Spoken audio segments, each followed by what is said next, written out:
Hey Z, how you doing? Corey Oh, Mono. well, wasn't paying attention. Sorry. All right. Hey, Who'd you say was there? Some guy. I don't know. I never heard of him before. Corey and AZ. David. Yeah. How about you? Wow. Everybody's coming in already. Even Mr. Cory Mondo. All right. Well, I'm not sure how this run start next week's going to work out because the school starts at 8 o'clock. Okay. But the other ones used to start at 9 o'clock. All right, Paul, there's a ship coming. Yeah, I see it. But anyways, I don't know how it's going to work out because I think I pick them up around 7 o'clock, didn't have them at school for 8. But anyways, I don't know. We'll find out. I'm not sure. But anyways, I should be back home by 9 o'clock. Or well, let me see. School starts at 8 o'clock, so about 8:30, maybe quarter to 9. I don't know. We'll see. It's gonna be a thing. You see, the other one, I used to not get here till 20 after 9, right?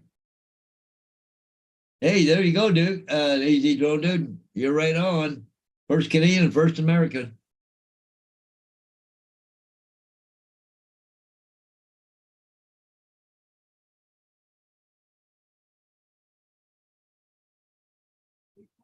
I don't know. Corey got his kids off to school yet or not, or he still got to do that yet. But and here comes that Justin Stickley guy. That's the Algo Canada upbound, Paul. Yeah. Well,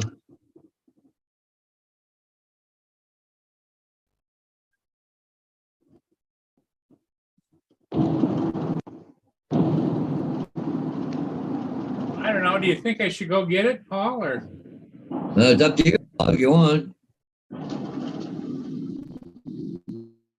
Anything else coming besides that thing?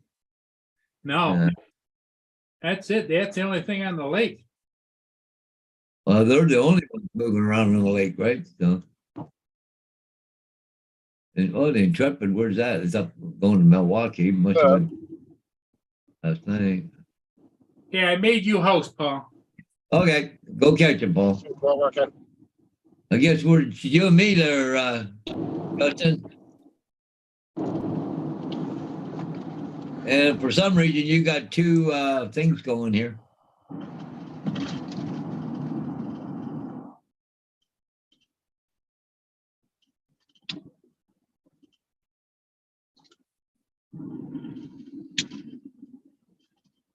Yeah. Yeah. Might go catch it while you can. Yeah, besides give Paul something to do later, he's gotta have to edit it. So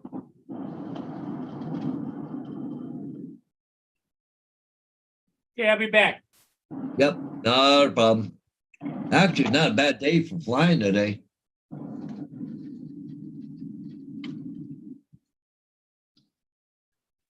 There we go. Only got one screen now. There, Justin.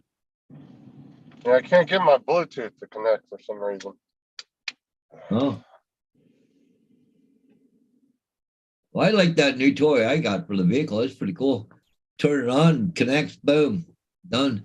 Just gotta remember to turn the radio because of it's funny because the default on my radio, I crank the volume up, and so I can hear it really well in the truck. But the problem is, every time I boot the truck up, it lowers the volume down to a certain amount, really low. So I got to remember to turn the volume up, right? So, no, Paul better hurry. That thing's coming. It looks like it's moving pretty quick. Just look, see what kind of speed it's doing here. It is going 9.8 knots. It looks like it's making pretty good headway. Let me see if I bring up that Port Huron, Michigan here. Wow, that's really weird. That screen looks really compressed this morning. What I compared to Paul, that is weird. What's going on here? I got cinema mode or something or what?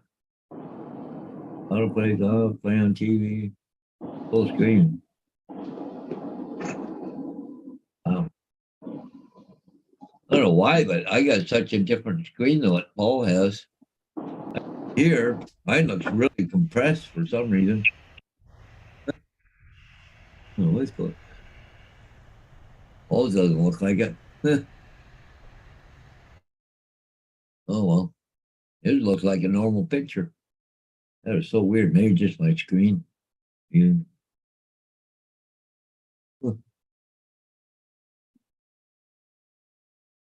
And Marie S is over there on the chat too, over there at Steam Time Live. Yeah, easy. I don't know. If he dropped everything and went, I think he'd be okay. It's going to be close. He's going to get there and turn everything on and have to go. It won't be no playing around. It's just coming up by that building there now. So, he could chase it out in the lake a little ways. Yeah. That thing seems to be really trucking right along. He made me the host, so hopefully it's not going to be too long. Well, no, because I got to leave here this morning. I gotta go and get some teeth. I'm gonna start working on my teeth today, so still connecting the audio there, Justin. So yeah, I get an appointment with a dental clinic here to get a set of dentures. So gotta be love to be able to chew things again. Yeah.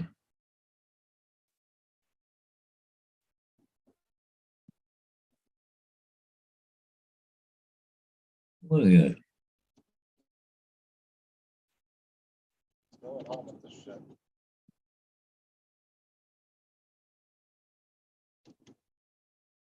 Quality of mine.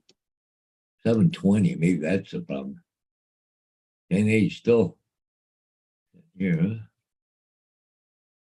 Yeah, Paul's got hopefully, geez, I don't know. That ship's moving pretty fast. I don't know if Paul's gonna be able to catch it or not. Boy. He should have been on top of that a little bit quicker, I think, there, Dave.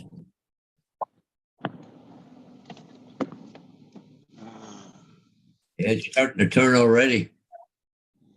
Come up under the bridge.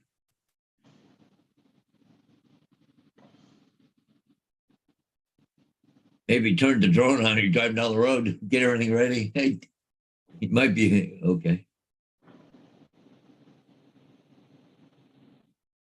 Yeah, this is what I'm showing. It's turning already to come up towards the bridge. So I'm kind of wondering about that. But, anyways,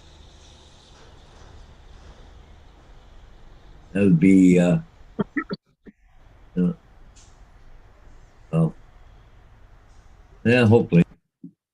He's pretty close. He's only like 5 minutes away. No. I got to go get the dogs a TREAT.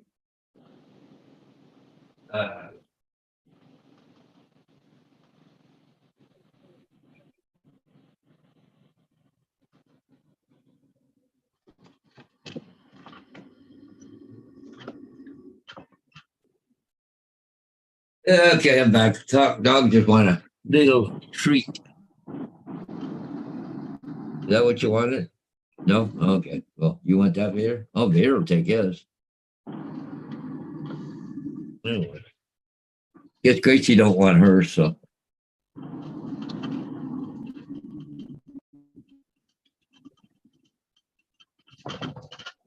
He'll be back if he might say he was too late in public. Yeah.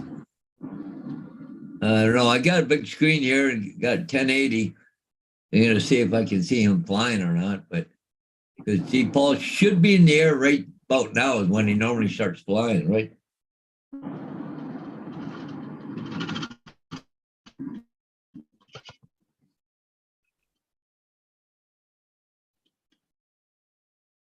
Hey. Yeah, I think he's going to be chasing this one.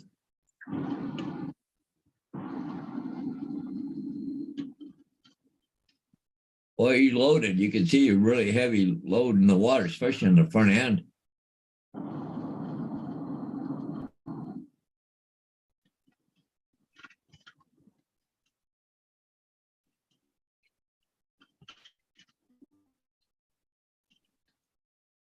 Oh, there he is. Yeah, I see him. He's in the air. He's in the air. Yeah, I can see him there. You can see his vehicle right there down in the bottom corner there. And he had the control in his hand. So, yeah. Let's see if I go to share screen again. Cool. Okay, so if I just go here, okay, if I go backwards, yeah, see right down here, Paul is right there. He's flying, I think. Right there, he's flying. So he must be in the air there. So he's watching a screen, so he's got to be in the air. Yep, yeah. Yep.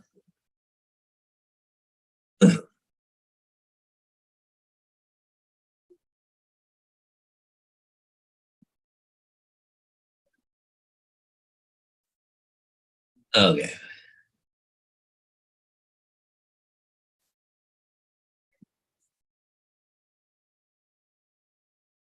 Yep, he made it. Yep. Hey, good morning, Mr. Rodney Bell. Good morning, good morning, good morning. Paul just out chasing that ship you see in behind his background there. It was a kind of a last minute deal, just drop everything and run. So you wouldn't have took me with him because he would have been late then, but anyway, so Paul's chasing that ship right now. So yo.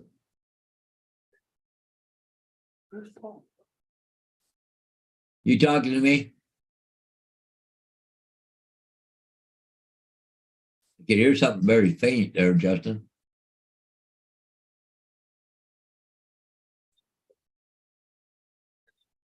Yep, he's flying around the ship right now. I can see him. Well, he's just right here, right in behind the ship. He's just in behind here. So he's flying around it. Oh, a couple ducks here flying too, or geese or whatever. But anyways. But yeah, at least he's flying. He's flying. Yep.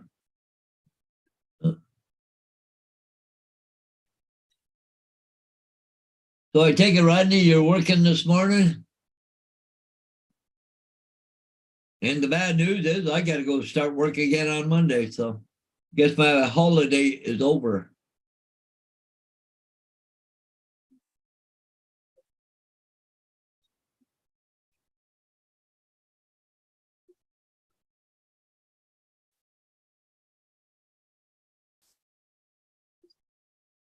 Yeah, I could start back driving for that new company on Monday. So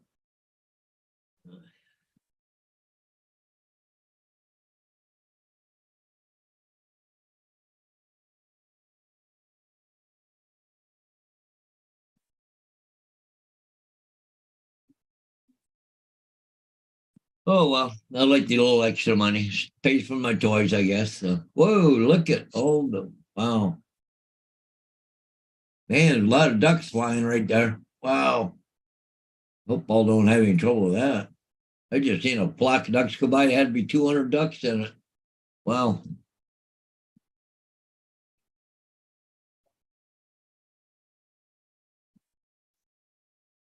But it's good that Paul must keep his batteries charged up all the time to be able to just drop everything and run, eh? So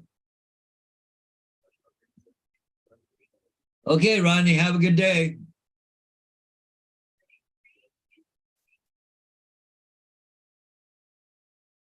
I was out to yesterday. I was out doing some stuff yesterday. I guess but anyways, I went by this baseball diamond. There had to be 400 or 500 geese in the diamond. You know, like on the park, there's several diamonds, just loaded with geese. Never seen so many in a long time, but they don't migrate like they used to because we don't get the cold winters where everything freezes up anymore. So, yeah. But I know around here they've been in the springtime now. They're going around putting an oil on the eggs, so that they don't hatch or won't, you know.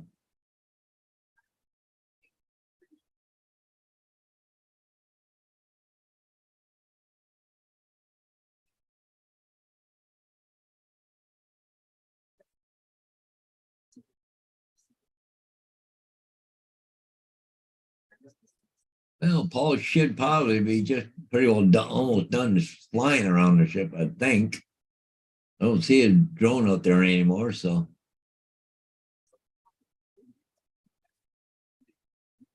It's turning now away, so Paul's probably landed by now, and he'll probably be back in about 5 to 10 minutes. Hey, good morning, Lou. I'm Laura. Yeah, good morning, weirdos. You got that right. So.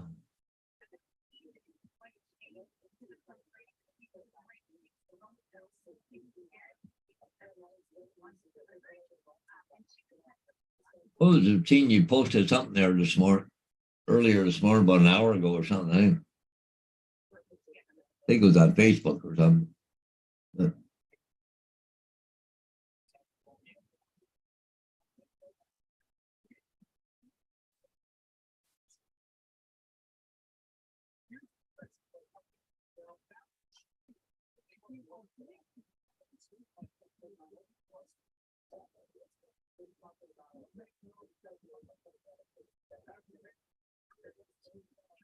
I don't know, Justin's still having trouble or what? I see he's been muted, but anyways, so just me. But Paul will be back very shortly.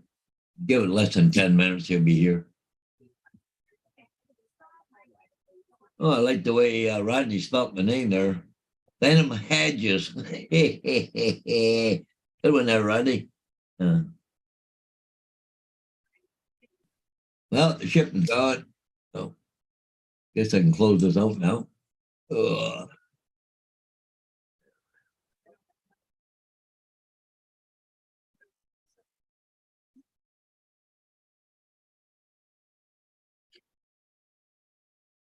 Oh, goodness. Gonna learn to open my mouth shortly, I guess. They're gonna take things and impressions of my gums this morning. I think that's what they're doing this morning. So the first impressions, I guess. Yeah. Yeah, I get to spend lots of money this morning. What, about $2,600 worth? Gee, that's about the price of a drone, right? Yeah. Yeah.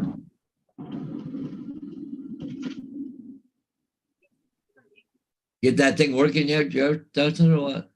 No, I don't know what the hell's going on, but for some reason it just doesn't want to connect to my Bluetooth in the dark. You're just breaking up just a little bit, but we can hear you okay, but it's just kind of breaking a little bit. So I said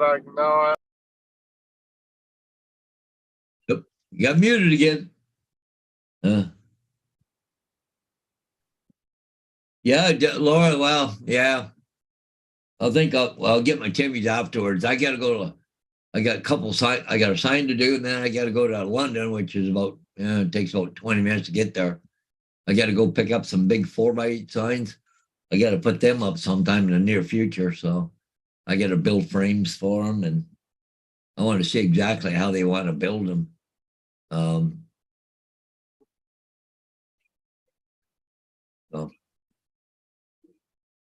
I got to talk to the agent, see how they want them. They're big 4x8 signs, so I do them all the time. So not a big deal. I know how to build the frames and everything, but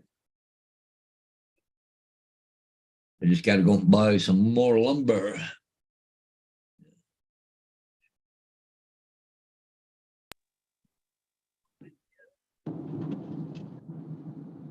Phone call completed.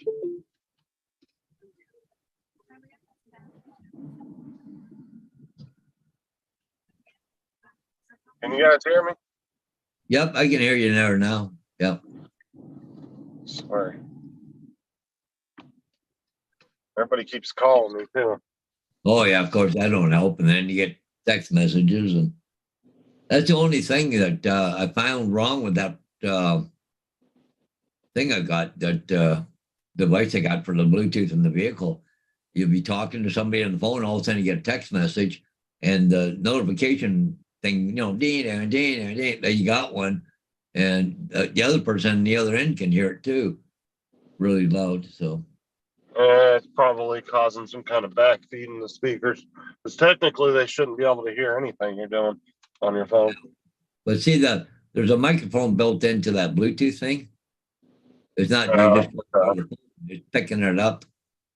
Oh, so When- it's not playing through your It's playing, yeah, it's playing through the speakers on the vehicle, on the FM side of things, right? but it's using the microphone on that. Yeah, on the unit there. Hey, I knew he'd be back quick. See, I told you. Holy Hey, how's it bad. going? I'm glad I went. I caught it just in time and Oh, you got to tell you, it was getting awful close there, Paul. the weather was just perfect. Yeah, oh, yeah, definitely. Look at the sun shining there today, Paul. Yeah. I should almost throw mine on the charger, but I really don't have time to fly. I Well, get a it's little, really crystal clear skies yeah, and man, it just is something. good. Should have some good colors there today, Paul. Then, Oh, definitely. yeah. Let me get it. Let me start loading it. Before I leave, I'm gonna make you host again. So Okay. now you're back in case I gotta leave in a little while. But I'm okay for a while yet. But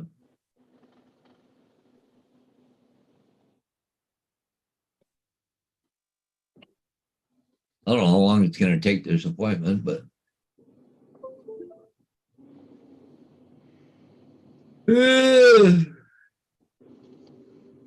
Mia's still out. I gotta keep an eye out for her because it is chilly out. It's only 32 degrees. yeah, Yeah, Aubrey's got to go to the dentist today too. yeah. Well, my dental, not wow, the dental clinic getting false teeth or dentures. Yeah, she's getting one of her teeth pulled, and then she's got to get a couple cavities filled. No,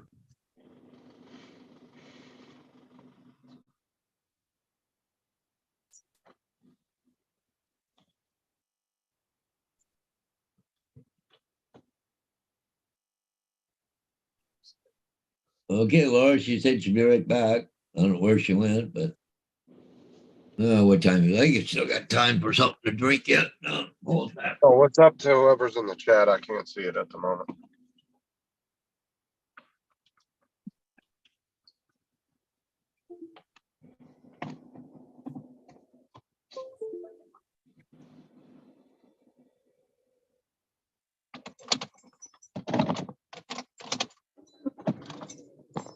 So you think this person?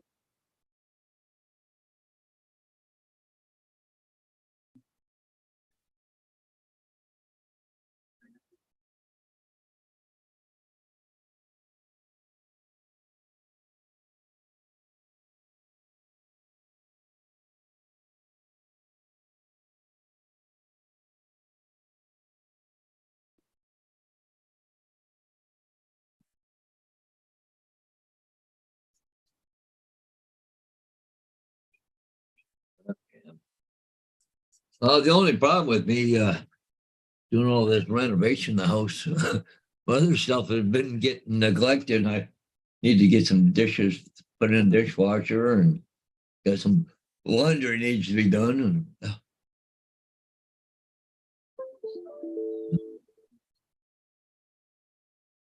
well, Lambo, yeah, maybe Justin, but not me. I don't have any left. They're making me a new set.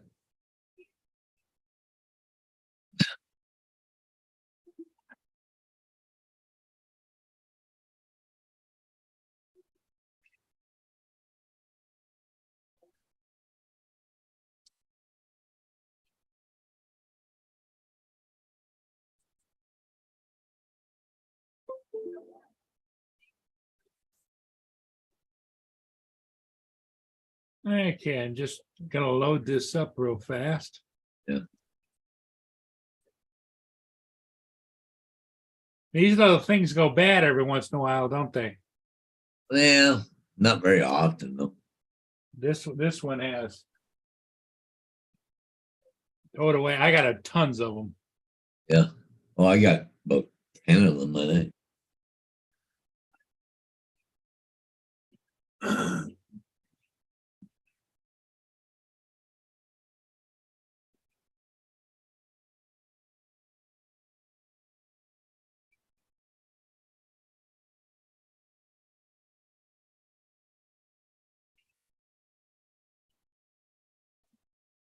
I see David was in bright and early this morning. Oh, yeah. Even helped keeping things going here. And then Justin came in and he keeps going in and out though, Justin. So Okay, let's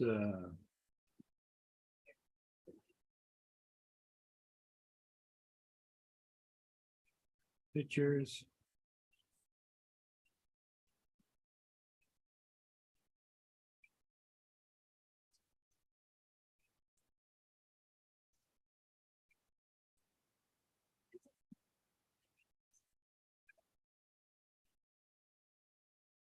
This is going to be the raw footage.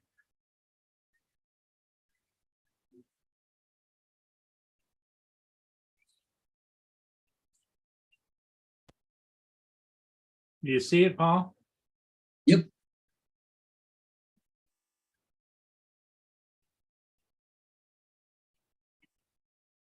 Gonna probably have to lighten it a little bit, maybe, Paul, because I don't know.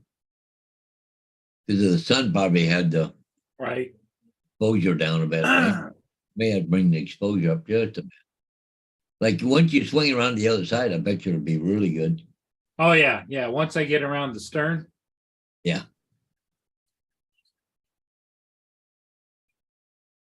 Yeah, you didn't have a lot of time there. No. In fact, I flew standing up. I didn't even get my stool out. Oh.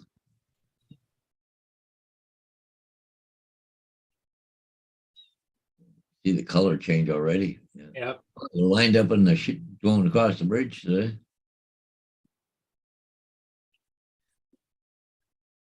Yeah, the colors look so much better there now, eh? Yeah. Yep. Instead of that dull and dreary and yeah.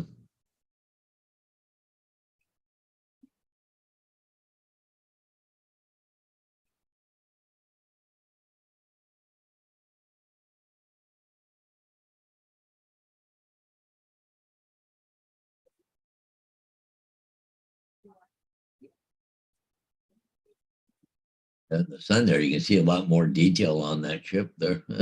Exactly.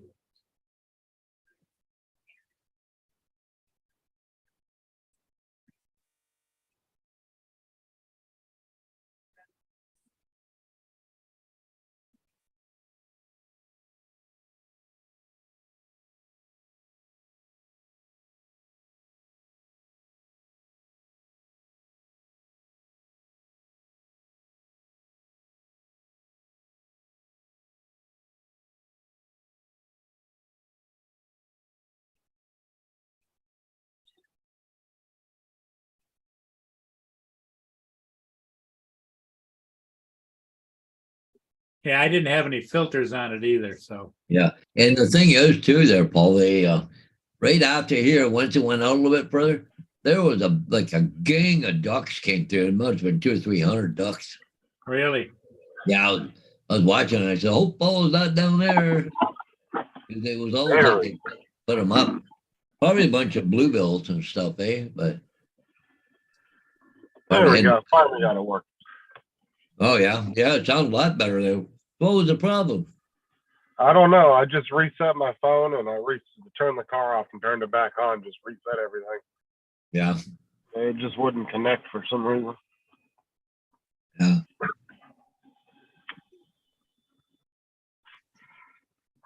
So I'm kind of glad I went and got it. Yeah. Good. Because I knew I could leave it in your and Justin's hands. Oh yeah. We had control of it.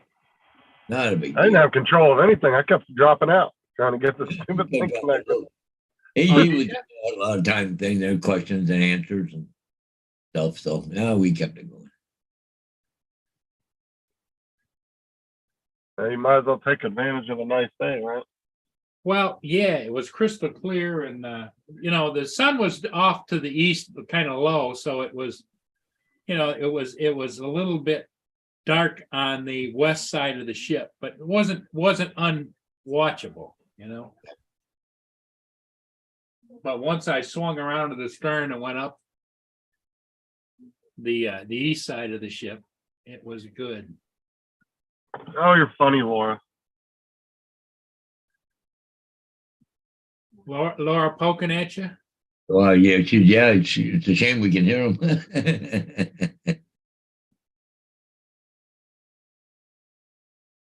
Funny.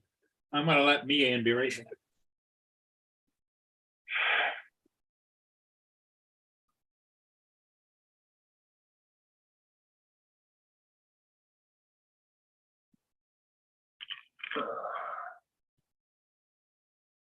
You and me?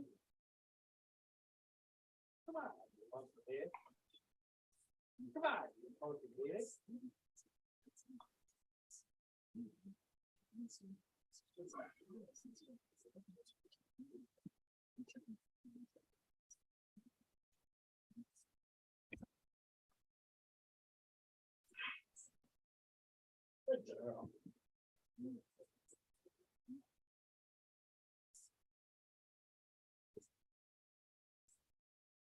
Yeah, I was in such a hurry, I didn't even get a chance to put her leash on her, and I just said, come on, let's go, and she went.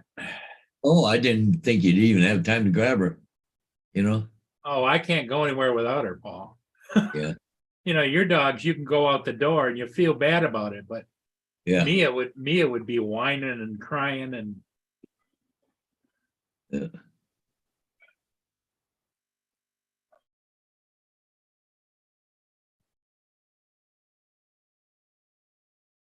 yeah, we've got 8 people watching. Typical morning. Rodney, I see Rodney Bell was here. Yeah, for a very short time. He had to go to a meeting, so he just wanted to come in and say hi. So Little Ama Laura was here. Justin's little sister. Sure, David will be popping in here pretty soon. So he comes in. Well, you know, he said he wasn't going to be able to be here. Didn't he have a doctor's appointment or something? yeah, something going on this morning. Yeah, David said that he wouldn't be. He was Uh-huh. concerned because he had an appointment he had to go to, but he didn't he say it was freezing. Oh, yeah, that's right. It was 2 Freezing appointments in fog. the same building at the same time. Yeah, freezing fog or something. Yeah. No, the problem was is they scheduled him 2 appointments at 2 different doctors in the same building at the same Oh. exact time. So I guess he's got to hang halfway in each door.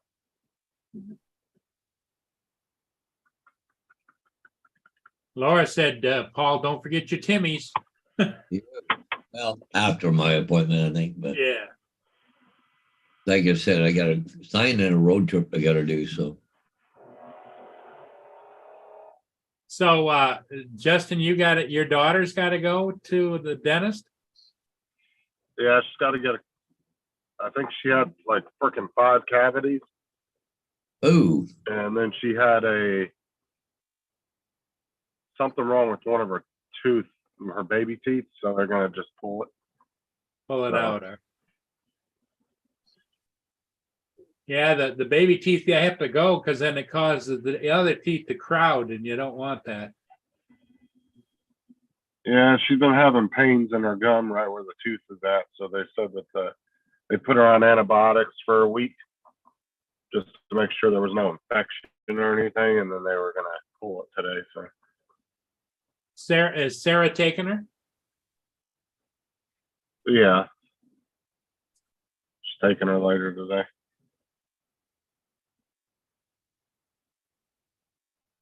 We'll be back to the house around 2:00. Yep. I think our appointment's at like 11 or 12 or something. Ah.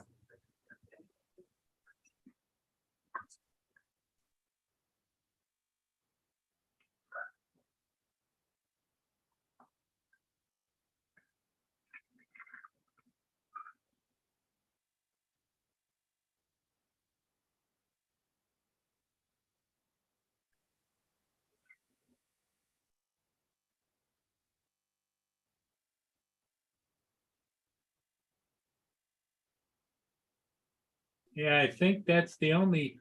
Yeah, that came out of Sarnia, that ship, Paul, and I don't see anything else on the lakes. Nothing. Well, up at Alpena, the Algoma Intrepid is headed for Milwaukee. Yeah, that's the only thing I seen out there other, but it's going the other way, so. Whitefish Bay is still heading for Chicago. It's about 50 miles from Chicago, southbound.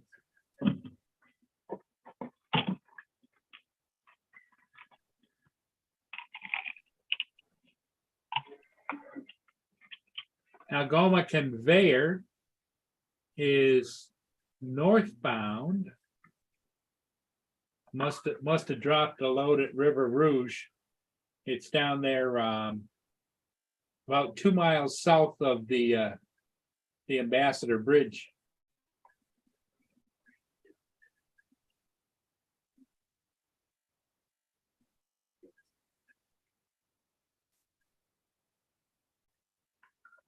What's its speed? It's only doing 1.5 knots, so maybe it's not going. Yeah.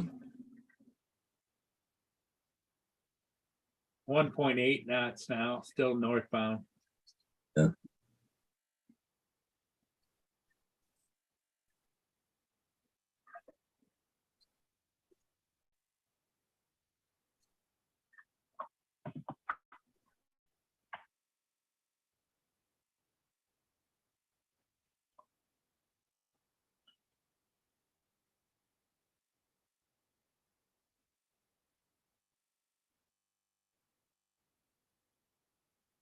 Looks like it's going to be a quiet morning, Paul.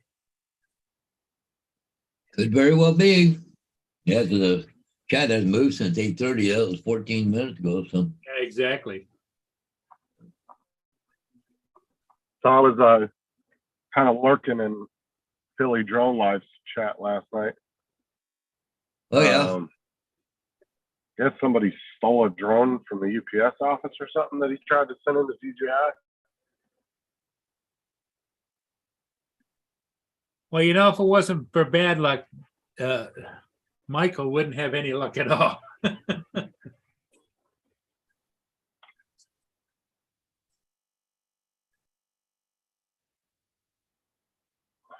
was talking about how he took the drone into the place to have it shipped, and something about they took the drone out of the box and put the shipping label on another package, and then DJI received it, realized it wasn't the drone, and called him.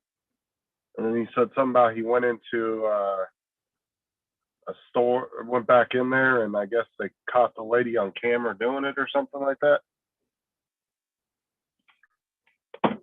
I didn't catch the whole thing. What are they going to do? Replace it or? I'm not sure. I didn't catch the whole story because I was just kind of browsing through YouTube.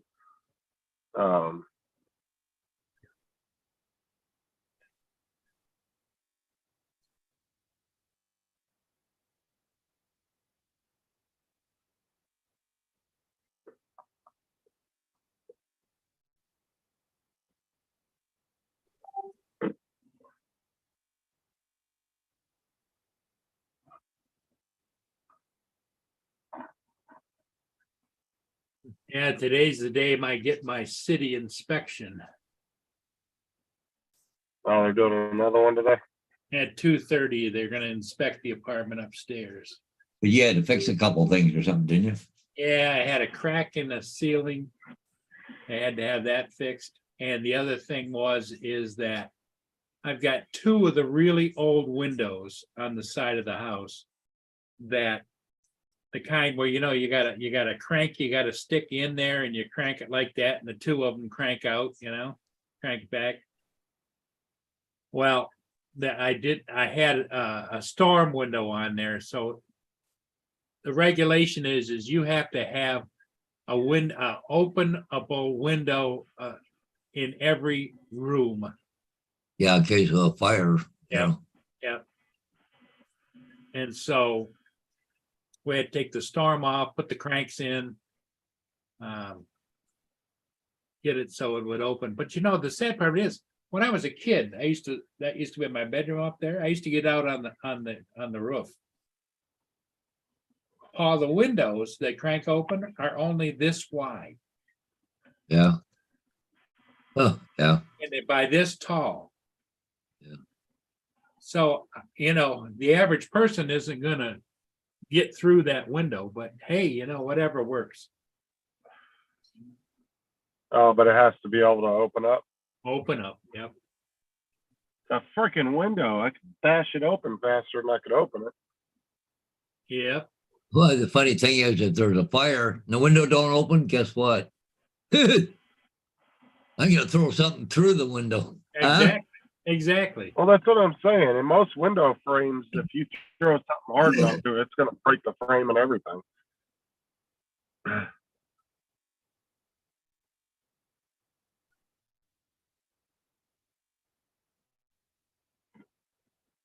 And you just take a kitchen chair and throw the legs right through it and break it.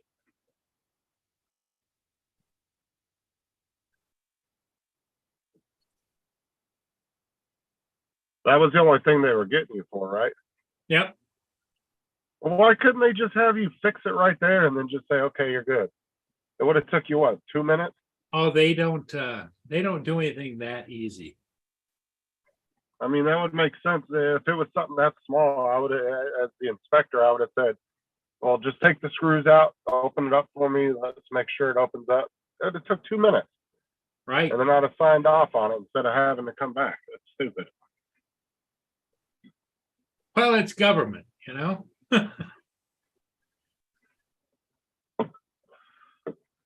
mean, it's not like they could be that short on freaking work. I mean, there's tons of apartments and stuff around there.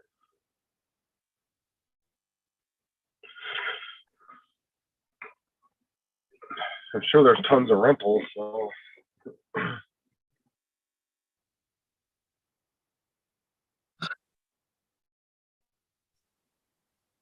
Like, I could understand if you had like a whole list of stuff for you to do, like if you had like 20 things that needed to be fixed or something, and you don't want to sit around and wait, but that would have been a 2-minute fix. Like, just pull the screws out, open it up for me, you're in and out. Done.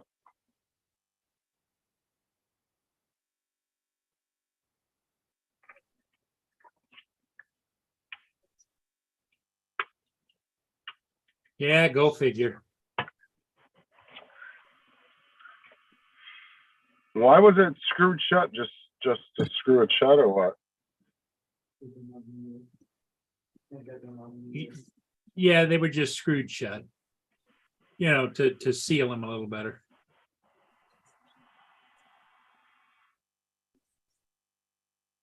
Are they just like really old windows? Oh, old. They're original windows from when the house was built in the 1940s.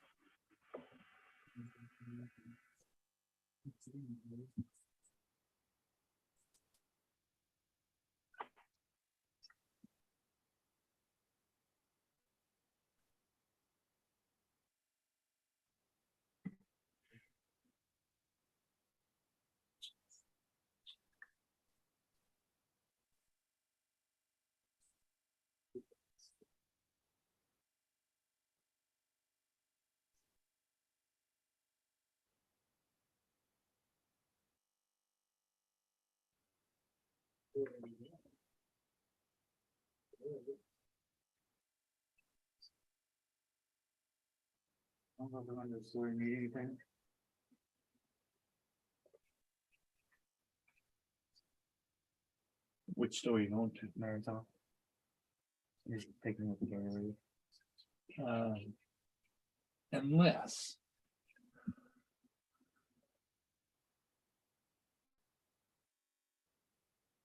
Maybe they have these.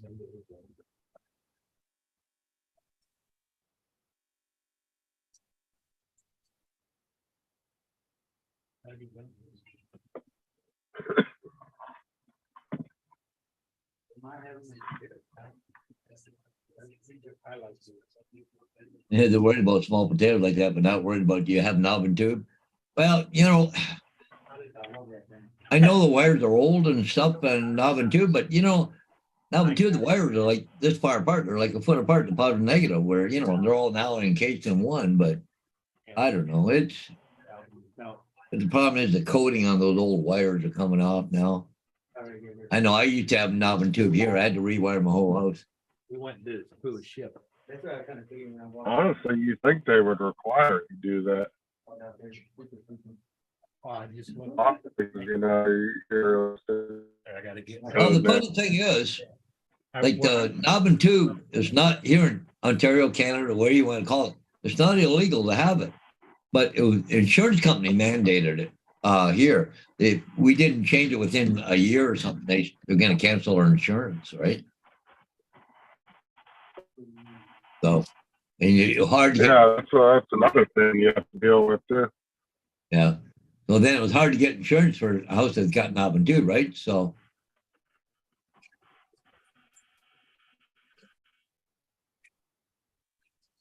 Well, and not to mention, yeah, because I mean, most insurance companies aren't going to want to cover something, you know, because I mean, let's face it, the new electrical Hard to walk away. systems are just better. The material's better. It's safer. Yeah. I mean,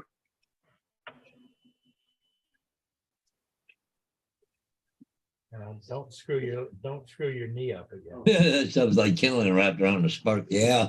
And well, and you know, the worst thing about, and this was, I've done this house several years ago.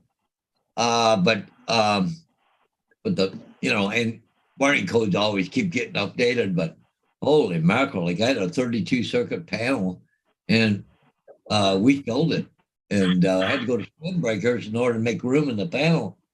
Because you, one of the things that mandated, you got to have 2 spare breakers in the panel in order to pass code for future stuff, right? But I could have almost had one panel just for the kitchen alone, you know, like GFI units and, you know, 20 amp for this and separate for fridge, separate for dishwasher.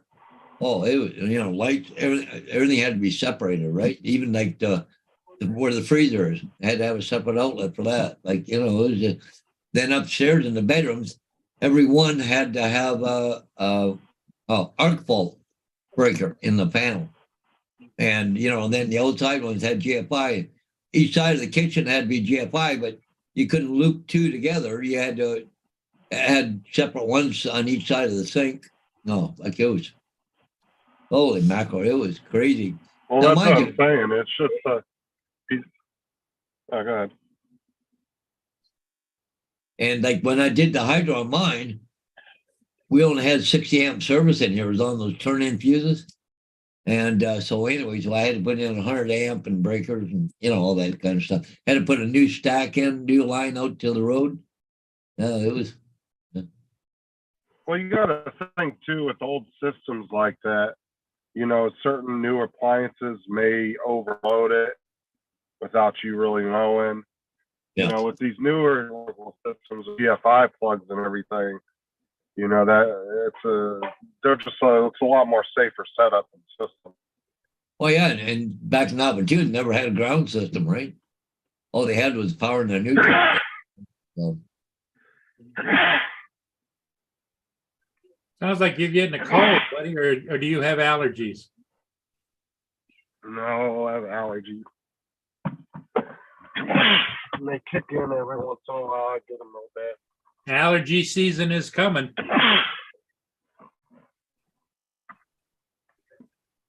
JD said it was funny. They put a new panel in before I bought the house, but they left the knob and tube. Oh my God. Yeah, it was fun when we were wiring the house up, pulling all the old knob and tube off, cutting it and throwing it and all the porcelain things where they went through the wood. You gonna live there, Justin? Wow. I don't know. Geez Louise. Now, do you take anything for your allergies or no? Yeah, I have non-drowsy allergy medicine I keep in the car. Daytime allergy medicine doesn't make you. Does it make you a little drowsy? No. It's anti-drowsy. Oh, okay. It's made for the daytime. Where's that email I got? Where was it? Yesterday?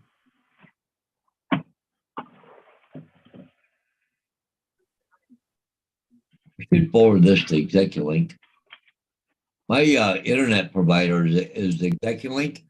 But I Yeah, got this morning. It's a webmail ExecuLink. They're informing the current version of your mailbox becomes obsolete on the 21st of February. We regret the announcement. But if you look at the address at usmsa.bo, holy crap, like who the hell is that? That's not my internet provider. you suppose somebody got bought out or? No. That's just a scam. You want you to click on that link, right? You want you to upgrade your thing here so they can see it. Yeah, so you can see all your emails, your banking stuff, and all that shit. That's all that is. Wow, it sounds like Justin has herpes. Sneezing is the main side effect. Hey. That's from JD. Your buddy's Yeah, looking so- out for your health there, Justin. Yeah, I feel the love.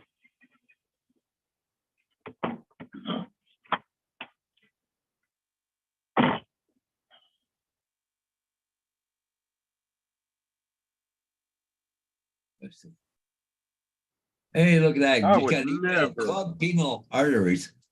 Okay, cool. Go ahead, I Justin. would never rent. I was gonna say I'd never rent a damn house in California. Oh, hell wouldn't no. go to California, never mind rent a house. Well, there it's all about the tenant. They could give a shit less about the landlord. Anybody who rents in California is stupid. I'm sorry.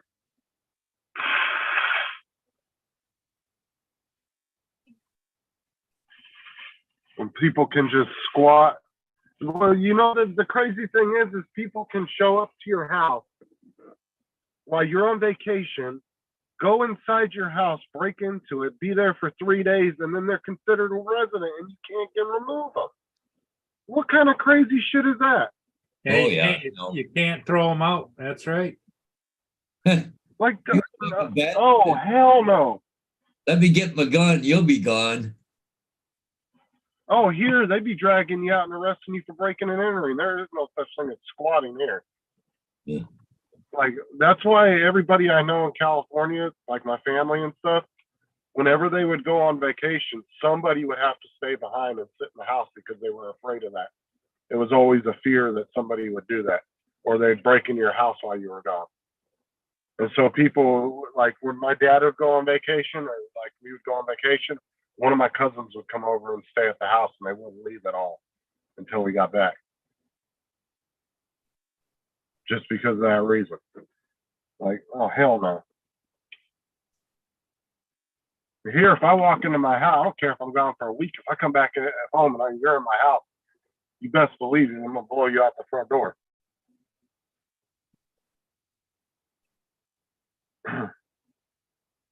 Terrible.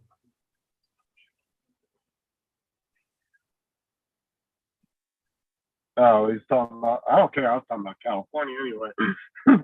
Yeah, okay. I thought you were talking, I thought you were talking about California, you were talking about Canada.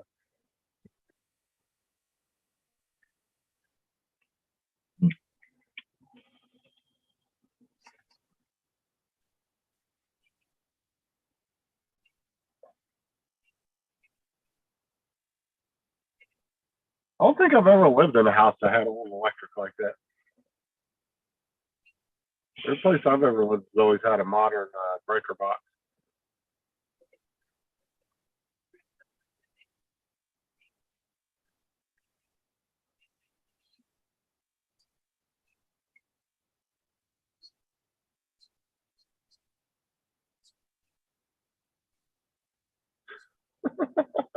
JD. JD's on a roll.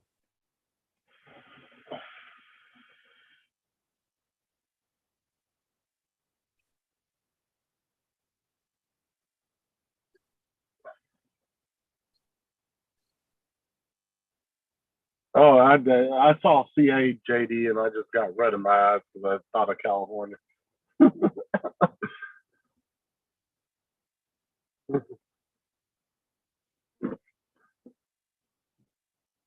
I just really hate the way my home state has gone the last 15 years. It's embarrassing. I'll tell you that. So you grew up in California? Yeah, my family, my grandpa and grandma had 9 kids, and they moved to California back in the 70s. Yeah. When a lot of my uncles and my aunts were like, in their teens, early 20s, they moved from Pennsylvania to Southern California, and then that's obviously where I grew up at. Yeah, my parents are originally from, my family's originally from Pennsylvania. Okay. So does that make you Pennsylvania Dutch? I've never really done a lot of research on my family. I've done a little bit, and all I know is that my last name's an English-based last name from England. But I don't really know a whole lot about it. Like I said, I've never really dove real deep into it. As far back as I've gone was my grandparents' parents. I haven't really gone farther back than that. Just because those websites like what is it, the history ones where they'll do all The genealogy stuff? Yeah, they get a little pricey. Because the more you dig into your past, the more they charge you for doing it. Yeah, what they do is they come in and they give you a little taste of your genealogy, but then they say, well, if you want to know this, and if you want to know that. I was able to go as far back as my great-grandparents before it stopped me. And then it wanted money for doing the rest of it, and I just never went through with it. Although one of my aunts, I know she did whatever that, what the hell is that company, that real famous company that does it? But I remember she did it about 10 years ago. She did the entire thing and went through and had a whole lineage thing mapped out. I just never saw it. Like, she was just talking about it one day at a family get together. She was working on it. But I never did actually see like the full thing of it.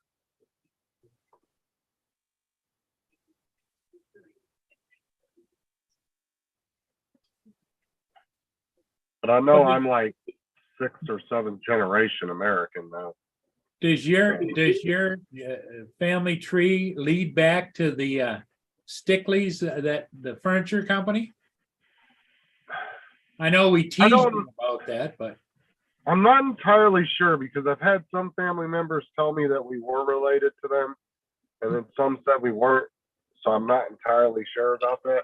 Like I said, I've never really was able to go super deep in my lineage, so I'm not entirely sure about that. I know my grandma told me at one point, I think we were 6th or 7th generation American from England is what she told me. And like I said, if you look up the Stickley last name, it always comes up as an English last name. Yeah. My great grandfather came from England. I think it was Somerset or something. Yeah.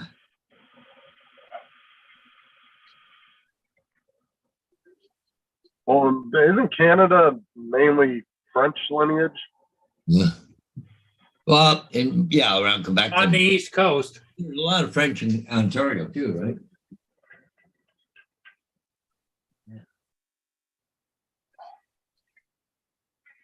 Well, that's because way back when, Paul, Canada was owned by France, right? Yep.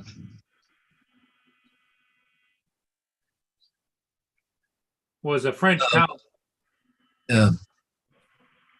Well, there's 2 dialects of French. Well, there's one in Quebec, you get the true French, but you go up to northern Ontario, east west of Quebec there's another lot of French people up in that area, but it's a different dialect or something, a little bit different than the regular French. Yeah, like they could understand each other, but words probably mean a few different things. Yeah. Like a few different words mean Stop the something else. music. Oh, guess who must be back from his appointments? Oh, David. It's our foggy friend. Yeah, wasn't as foggy in the end after all. I can't see him because it's so foggy today over there. Yeah. Right. Well, So were you able to make both appointments or what? there's only one appointment today. Yesterday was both appointments. Was two Oh, okay. appointments. Turned out to be one in the end.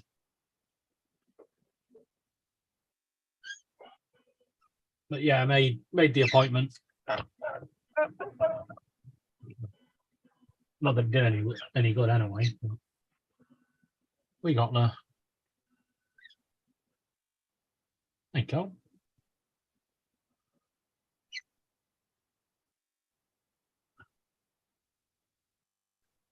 Right, let's move. JG, just it's the first appointment. They're just going to take impressions today. That's all they're doing. So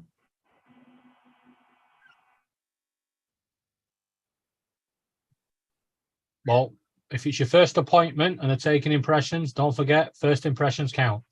oh, do they? Okay, cool. Be on your best. In other words, he's telling you, Paul, be on your best behavior. Yeah, that's all they're doing. So. Yeah, I think they put this metal thing in your mouth that's got the gooey on it, and they push them and put them up or do whatever they got to do. What the darn hell now? I guess we'll find out shortly within an hour. Oh, Now I got 3 appointments ahead, so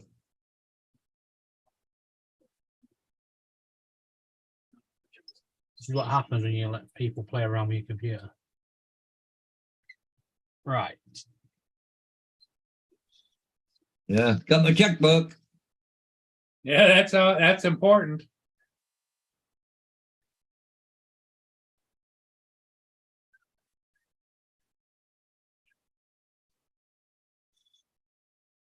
I don't know if I got it paid today or not, or it's the last one or what, but don't matter. It's still got to be paid. I'm officially bigger than Matt on all fronts on YouTube. Oh dear. Eat your heart out, Northeast Drone Productions. That around? No, I'm seeing him. Oh, JD had a question for you, Hodges. Yeah, I already talked to him. I already said so. Sorry, I was doing something. I wasn't paying attention. Yeah.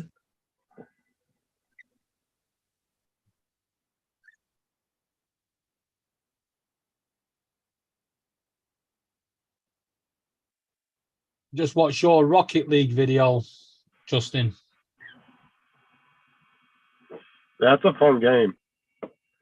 It is, although got a feeling it might not be fun for me because when I saw them players that looked like they were deliberately trying to sabotage your team. That's the whole point, though. Like you get different things to.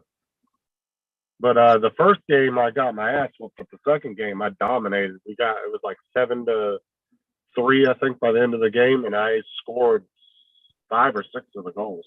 Yeah, no, you was just like zoom, bang, in the goals. Yeah, I got the straight the one that I did straight on. I got 3 of those, I think 3 in a row or 2 in a row. Yeah, I was kicking their ass in the second game. But it's a pretty fun game, man. It's a well-designed game too. The graphics are really good on it, and just the movement of the cars and everything. Yeah.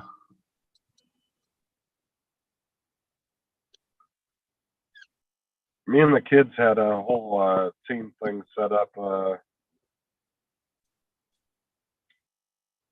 we used to play about a year and a half ago on the Xbox, and then they would get on their what was it? They were using something else. I want to say their Chromebooks, and we'd all go into a thing together and we'd play. So you can set your own team up. Yeah, you could set your own teams up. Like we had matching cars. Like we matched all our cars. Like we got the same cars and then did all the same color. But I think you can put flags on the back of them. I think they have a thing where you can put your own country's flag, I think, on the back.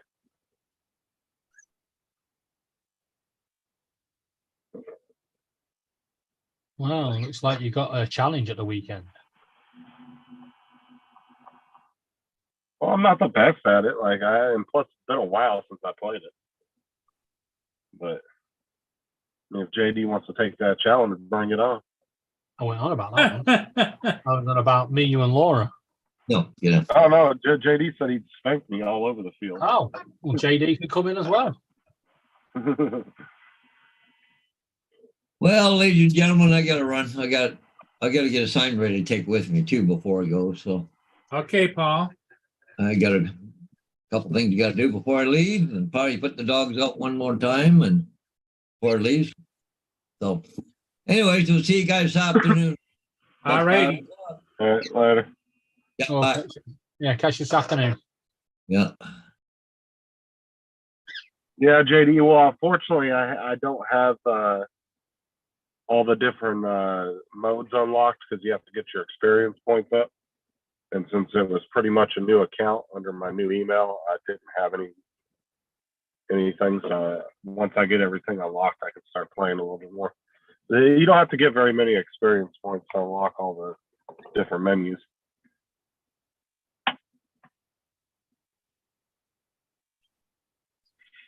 Oh, dude, I was watching some freestyle videos, JD, of people playing that game, and oh man, they were doing some crazy moves.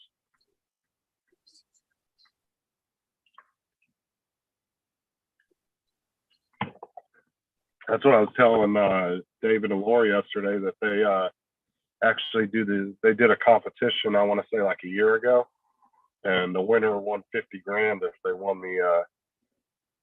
the competition. Really? It was a $50,000 grand prize.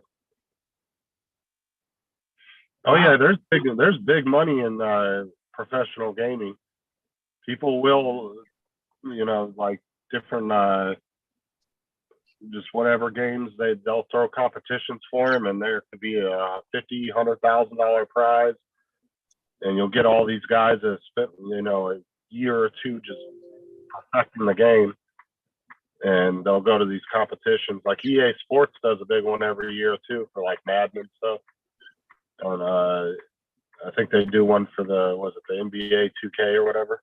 Yeah, they do a football one over here, but it's got so big now that some of the players are actually transferred between football clubs, proper football clubs. They sign proper professional contracts. Right, and they monitor everything you do too to make sure you're not cheating. Like if they do a competition where you have to do it from home, like some of them people play from home doing the competitions. They don't actually have a place they go to. They don't You do have it. to have you have to have like 3 or 4 different camera angles. You have to have one on your keyboard, one on your screen, and it has to show everything. Like they have to be able to see everything you're doing. Yeah, well, over here they do it in football stadiums.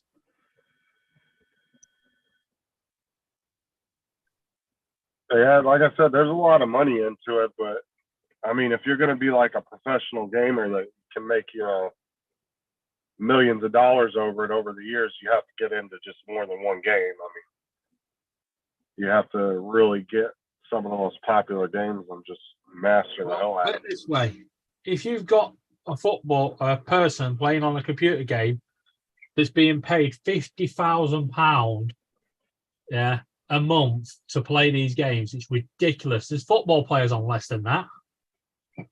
Oh, I'm just talking about competition wise. You have to get into just more than one game. But yeah. Yeah, some of these guys are pretty professional now.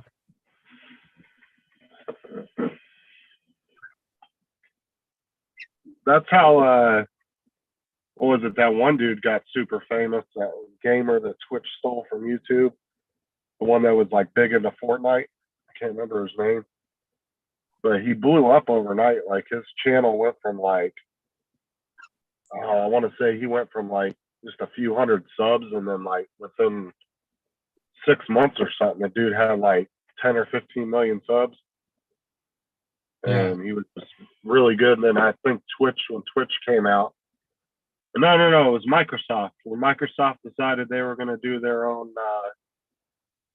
it was like their own version of YouTube or whatever. I can't remember what it was called, but they paid them like, I want to say like $5 or $10 million or something. A bunch of these big creators that were into video games, and then Microsoft ended up shutting it down, and they ended up getting all the money. Anyway, like their contracts, they still got paid, even though they weren't on the platform very long. I just can't remember what the name of the platform was, but it was one that Microsoft was working on. They were trying to compete with YouTube and Twitch. Yeah, the amount of times YouTube and Google and Microsoft have tried to venture out into other people's territory. Yeah, Ninja. That was who it was, JD. Well, that's what concerns me about Microsoft buying Activision, is because every freaking company that they buy, they end up royally screwing, because they put their little fingers in the pot, and instead of leaving the company to do what it's doing and it's already successful, they go in there and they want to put their own spin on shit and put their little fingers in everything. And then what happens? 2 years later, they'll shut the company down, and Microsoft done lost $40 billion, but they don't care. I mean, they just make it back within a few years anyway. And I'm just afraid that they're going to screw up a lot of good game titles when they start doing that. Yeah, Mixer. Yeah, that was it. Thank you, JD. It was Ninja, and he went over to Mixer. What is Mixer a game thing? It's kind of like, it's kind of like Twitch and YouTube, where gamers could go post like live streams and videos, and they were trying to compete with Twitch and YouTube on the gaming side. And so they were paying all these big gamers that had, millions of subs on YouTube. They were paying them to come over to Mixer, and they were giving them these big contracts for ridiculous amounts of money, like 10, 20 million, whatever it might have been. But then Microsoft, I think, shut Mixer down, but they all still got paid for it. And Microsoft lost probably $1 billion on that, between the application and all that stuff. Let's see, Microsoft's trying to buy Activision right now, and which would make Microsoft the third largest gaming company in the world if they end up acquiring Activision. Wow. But a lot of people are concerned the same way I am, that they're going to screw up Activision, because they always end up screwing every company that they buy. Yeah. It was the same. I mean, they do. If you go back and look at the history of Microsoft, they've done it to so many good companies. They bought them out. The companies were doing really good. And of course, the owners got a nice big offer from Microsoft. They sold it. And then Microsoft decided to stick their grubby little hands all over it. And, just like David said, Google and Microsoft have done that tons of times. EA do it all the time. There was a company on Facebook called Playfish, and they had it was a simple flat character, and they were making millions off it. And suddenly EA went, we're going to buy Playfish out, and they bought them out. Within months, they closed down all the games that they had and just destroyed the company. Yeah, JD, you ain't kidding, dude. If they kept that going, it'd still be big today. JD's not kidding, because fucking Ninja, after he got all that money, he built like $1 million studio or something for his gaming. He's got a really nice studio that he does his gaming at it. Although they said that he's kind of lost his appeal, I guess, over the last couple of years, because he's gotten really full of himself, like really bad. A lot of them do.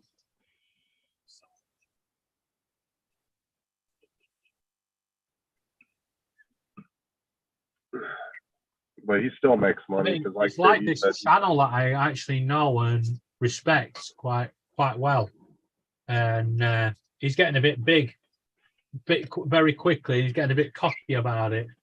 You might know him, that Drone of Gaming. oh,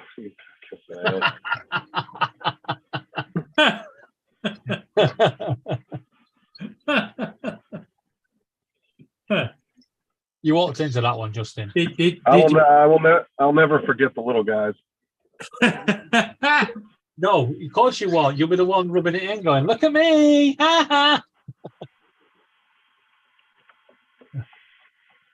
Yeah, Justin's working hard. I've been consistently like I've even been working on videos after work every day. Like I've been trying to bust out as much content as possible. Like I did Fortnite the other night, and then I did Rocket League yesterday. Like I didn't post the Fortnite video only because me and my daughter were kind of going through some of the games on there, and we picked one, and it was one of those games that was just kind of endless. It didn't really have an ending to it, so I didn't want to post it because it didn't really have a good conclusion. So I'm gonna redo a video of that today.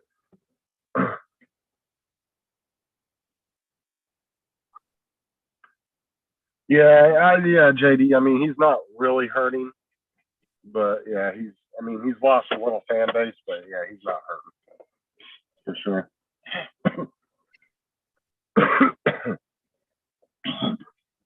Yeah. In a couple of weeks' time, we'll be all sat there going, "Yeah, we used to talk to that Drone of Gaming. We knew him. Yeah, You knew him when, right? Yeah, he was a real down-to-earth guy. Used to come to my live streams. Now he won't even speak to me in the chat." Dr. Disrespect, oh my God, he is so annoying. I can't stand that dude. I'll be selling the story to the newspapers. Yeah, he even disowned his sister. Don't talk to his YouTube sister no more. Yeah, JD, yeah, Dr. Disrespect, he annoys the living piss out of me, though. I don't know if his cockiness is just joking, but he comes off as generally like he just thinks he's better than everybody. At least that's the feeling I get from him. Really? Probably because he is. Well, he was some, and I don't remember, JD would know, though. He was some kind of, like, fucking gaming champ back in, like, I want to say the 80s or 90s. On I think it was on some arcade games, and he always throws that in people's faces in his videos. Like I want to say it was maybe Pac-Man. I can't remember. Like I said, JD will probably know though. But yeah, I've watched a few of his videos here and there, and it's just, I don't know, he annoys me. But yeah, he does make tons of money though. He is very popular though at the same time, because he's got to be in his mid-40s now. So he's not a young dude for sure. Well, that's what I'm saying, JD. Like I've never really dove deep into his thing. I've only watched like, 5 or 10 videos, just random videos of his, but I've never actually, I don't know. I couldn't tell if he was being genuine or if he was just joking.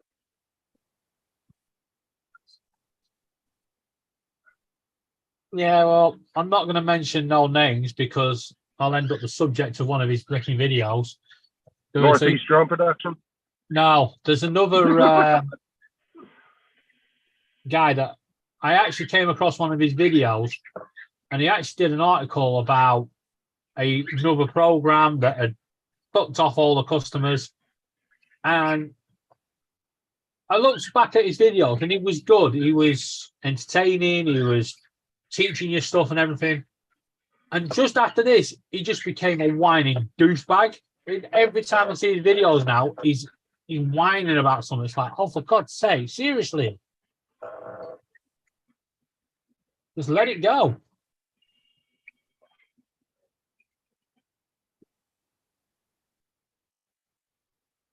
Well, like I said, like JD said, it's just a character, but to me, like when Matt acts like when Matt gets like that really douchey, like joking around, like where he's acting real douchey to everybody, Matt has that personality where you can totally tell he's just screwing with you.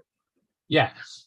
But I just didn't get that vibe from Dr. Disrespect. Like to me, I couldn't tell if he was being like genuine, like he was just being really super cocky, or if it was like some kind of like, or he was just messing around. I don't know. Like Matt comes off though, you can just tell he's screwing with you, like he's not being serious.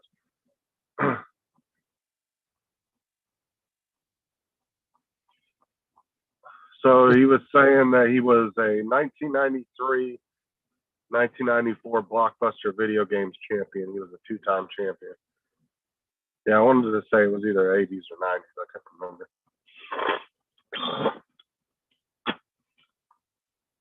But I don't watch a lot of the really, really big people like that. There's a couple of big channels I watch, but I mean, they're mainly RP channels. They're not into all the competition stuff. I don't really watch a lot of the big competitor type gamers.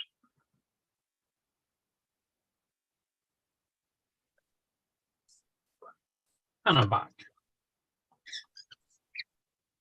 So Dr. Disrespect was a game map designer, I think Call of Duty.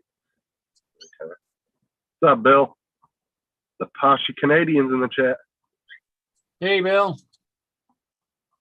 Ashi, Oh yeah. He's one Bill's of the not. rich Canadians. Yeah, I know JDS said he's one of the rich ones that lives on the private house.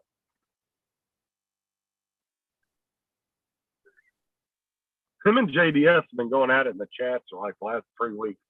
Freaking Really? hilarious. Yeah, they're talking crap to each other.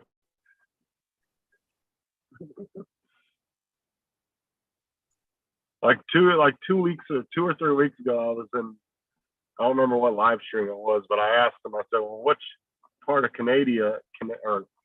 which part of Canada is better where you guys live at? And they started arguing in the chat, going at each other. It was funny. Started a civil war.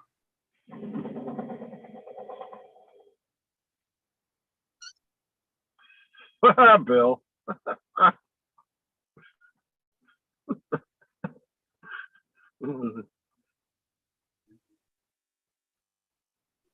He's already starting in on JDS. Bill is. Yeah, he's already going at JDS in the chat. JDS ain't here though.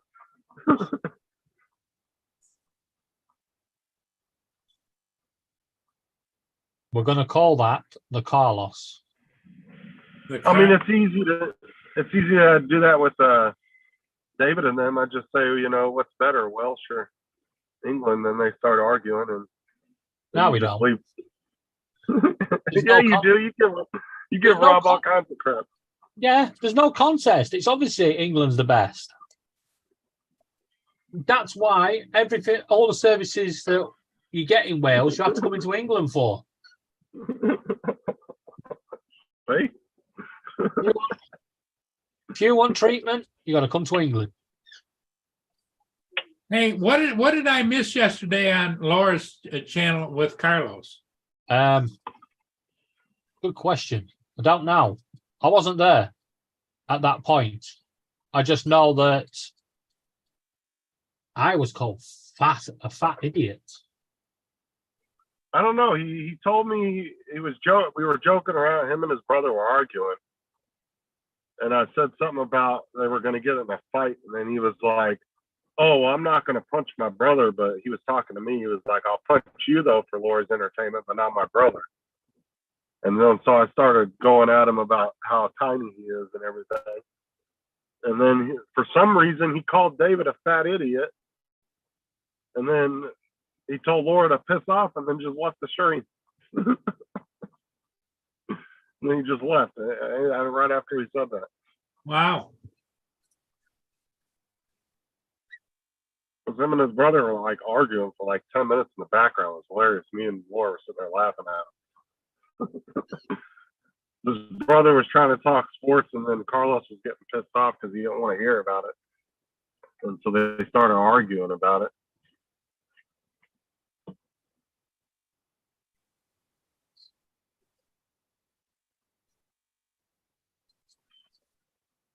So, needless to say, he's now he's getting a ban or a suspension. I don't know which one Laura's decided.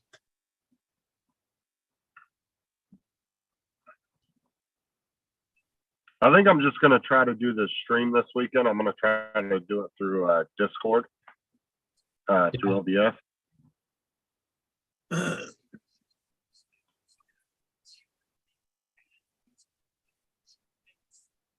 Because I'll still have the YouTube chat, but then everybody can come through OBS. Because OBS, man, the sound quality and everything is just so much better in that. And you can share your screen. I mean, I'm almost half tempted just to cancel Zoom because it's free. Discord doesn't charge you anything to do that.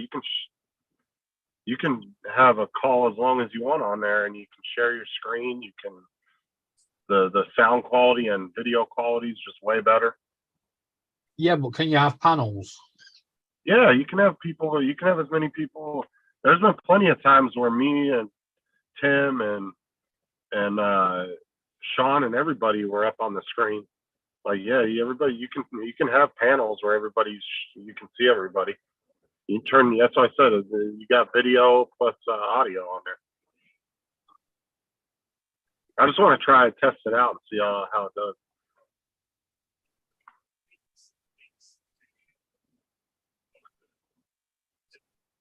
Because I can just put the link to the Discord right in the chat, and if somebody wants to come in, they can just.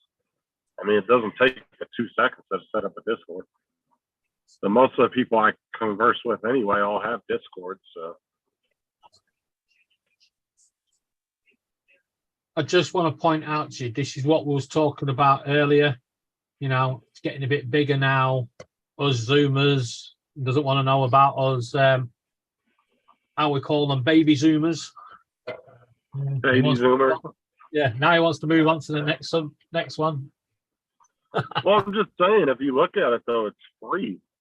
Yeah, I know. They don't charge you for anything. Like, and technically, you're not live streaming through Discord. It's like a private chat, but you're just showing Discord on there. Look at Mike. America's the best. Well, the best at something, but we won't say what.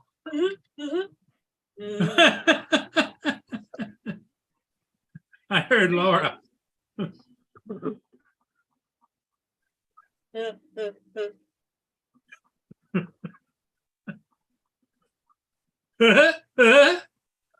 One thing I'm going to test out to see is if you can send a link out just for the private, because technically on Discord, when we're talking in a chat room together on video, it's technically private, but I'm going to check to see if you can send a link out to that if you're able to connect just like you would through Zoom. I just want to play around with it because if it can work out good, then I don't really need to pay for Zoom anymore. Okay.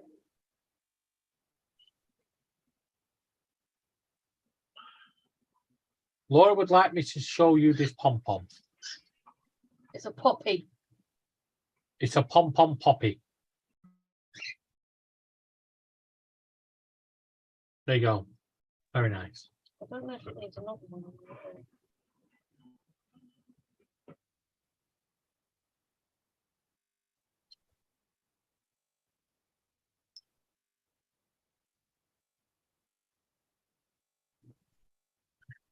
Just want to say, Mike, America, you may think is the best, but they still drive on the wrong side of the darn road. Yeah, that's the right side. That's why we're number one. It's the right side, as in right and left. It's the wrong side, as in right and wrong. Like the minute you guys start driving on the right side of the road, then we'll share in the wealth. Okay. Hell no. We'll make you our 51st state. Hell no. But we'll leave the Welsh out as a stipulation. Again, hell no. Why not? Because, you know, how you guys have it over in America, you know, state versus state versus state. Yeah, we have it over here, country versus country versus country, but we're all still united.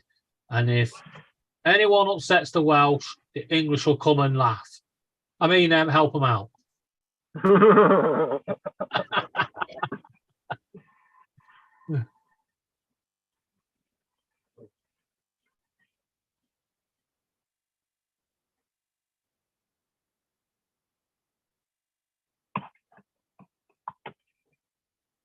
Okay, Mike has now started a debate with you in the chat. It's safer to drive on the right. Makes No, it's turns not. easier. But it's not.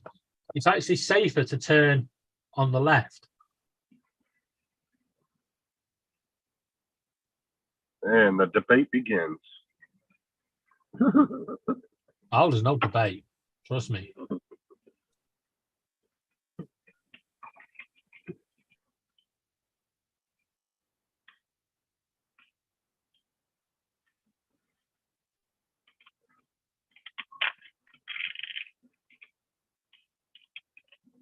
You're comfortable with whatever works for you, you know? Correct. Well, And it kind of what- makes you wonder why some countries did that and some did the opposite. You're right there, Paul. And what works for us is the correct side of the road. Dustin said, do your toilets flush backwards too? Excuse me, we invented the toilet.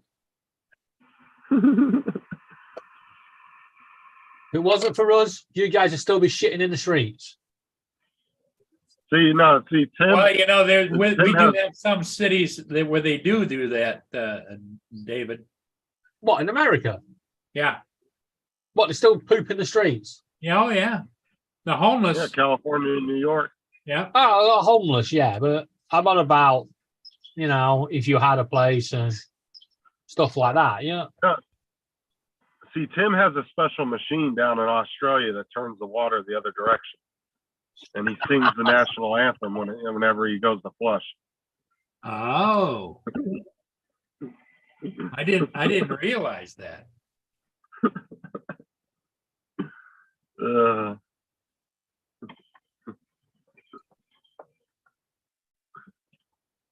JD says he drives in the center of the road. Yeah, you'll always get the fug.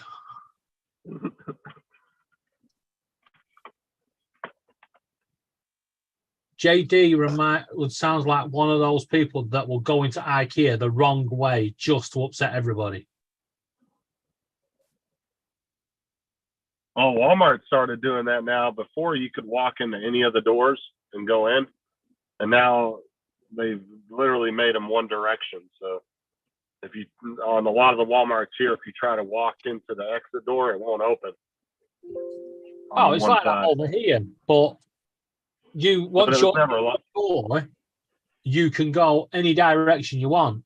In IKEA, you have to keep going the same direction, and if you miss something, you can't go back and go and get it. You have to go round the store, back out, and back in. Oh, really? There are some stores over here like that because it's the way to control the traffic. So people, I think it has to do with like more theft type thing though too, because you can't go backwards in the entrance.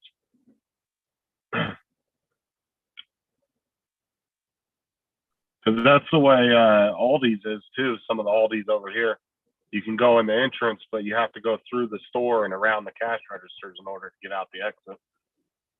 Yeah, that's all the shops over here. You go in through one door and you go out the other door. But what I'm saying is IKEA takes it to the extreme. You go in the store and you go down the first aisle and you have to go in every department. You can't skip one. You have to keep going. Everybody goes in the same motion. And if you miss what you're looking for, then God help you. You have to go all the way around the store, out the door, back in, and back around. It's actually a good business strategy because it forces you to go down every aisle. I mean, that's probably the reason they do that, because they will. It's a way to get you to what they call like last minute shopping, like impulsive I buying. tell you why it is. You're right. It is a good business strategy because when you go to IKEA, yeah, you go into the car park and you see the families arguing. I told you it won't fit in the car, and then suddenly the fellow will jump on it and snap it in half. He goes, "No, it does." And then he goes, "Oh crap!" And he has to go back through IKEA and buy another one.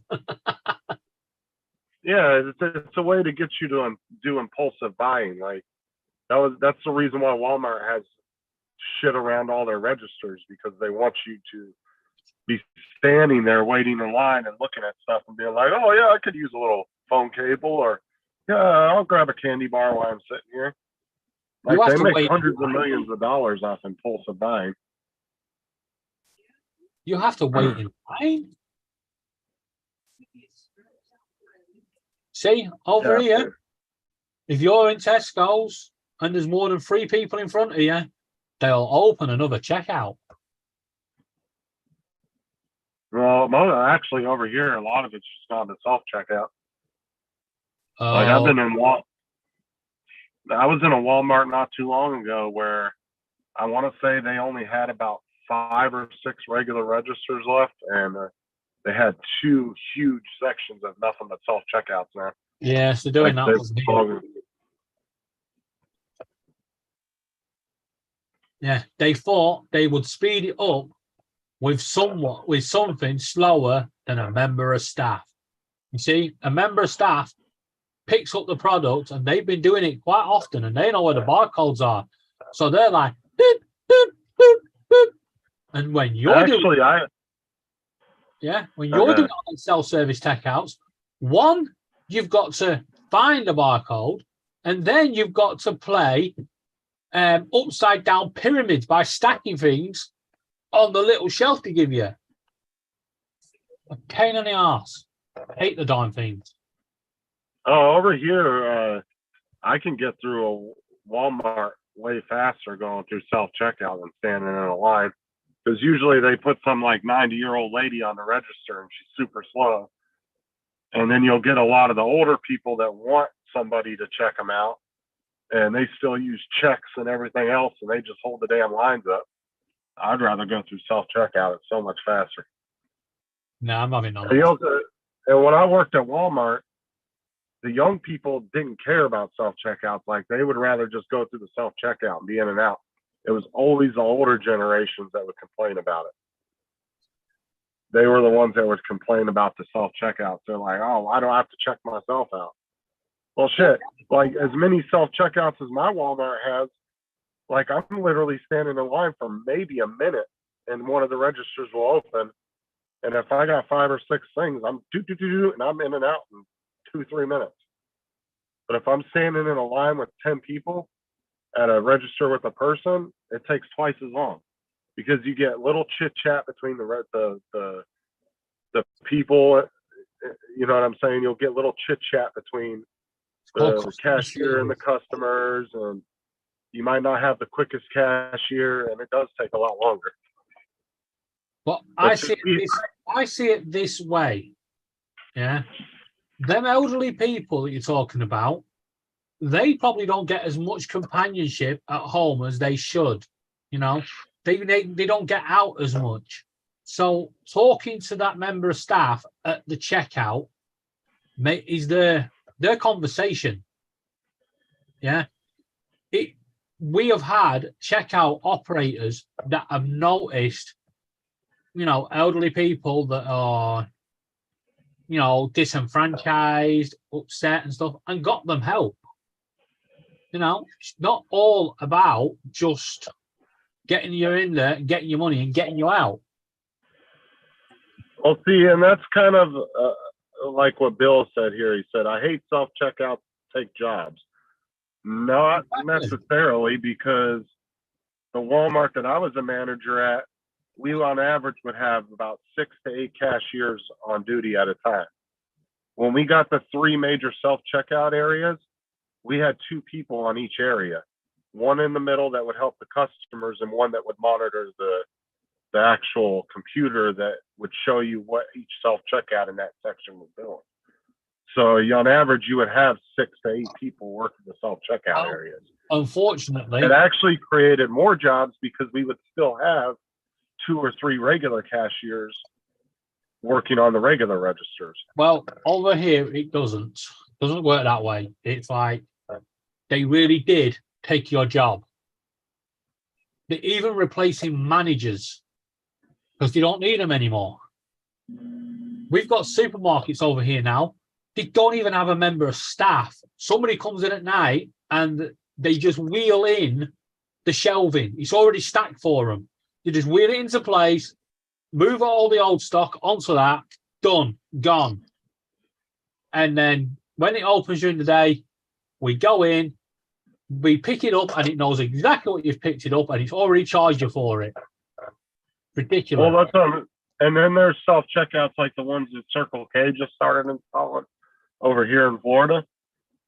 You don't have to punch anything in. You actually literally set it on the scale, and it has a computer database of pictures of everything that's in the store, and it will actually recognize the item, and then it will charge you. And I haven't had a single problem with that system working, and I use it all the time.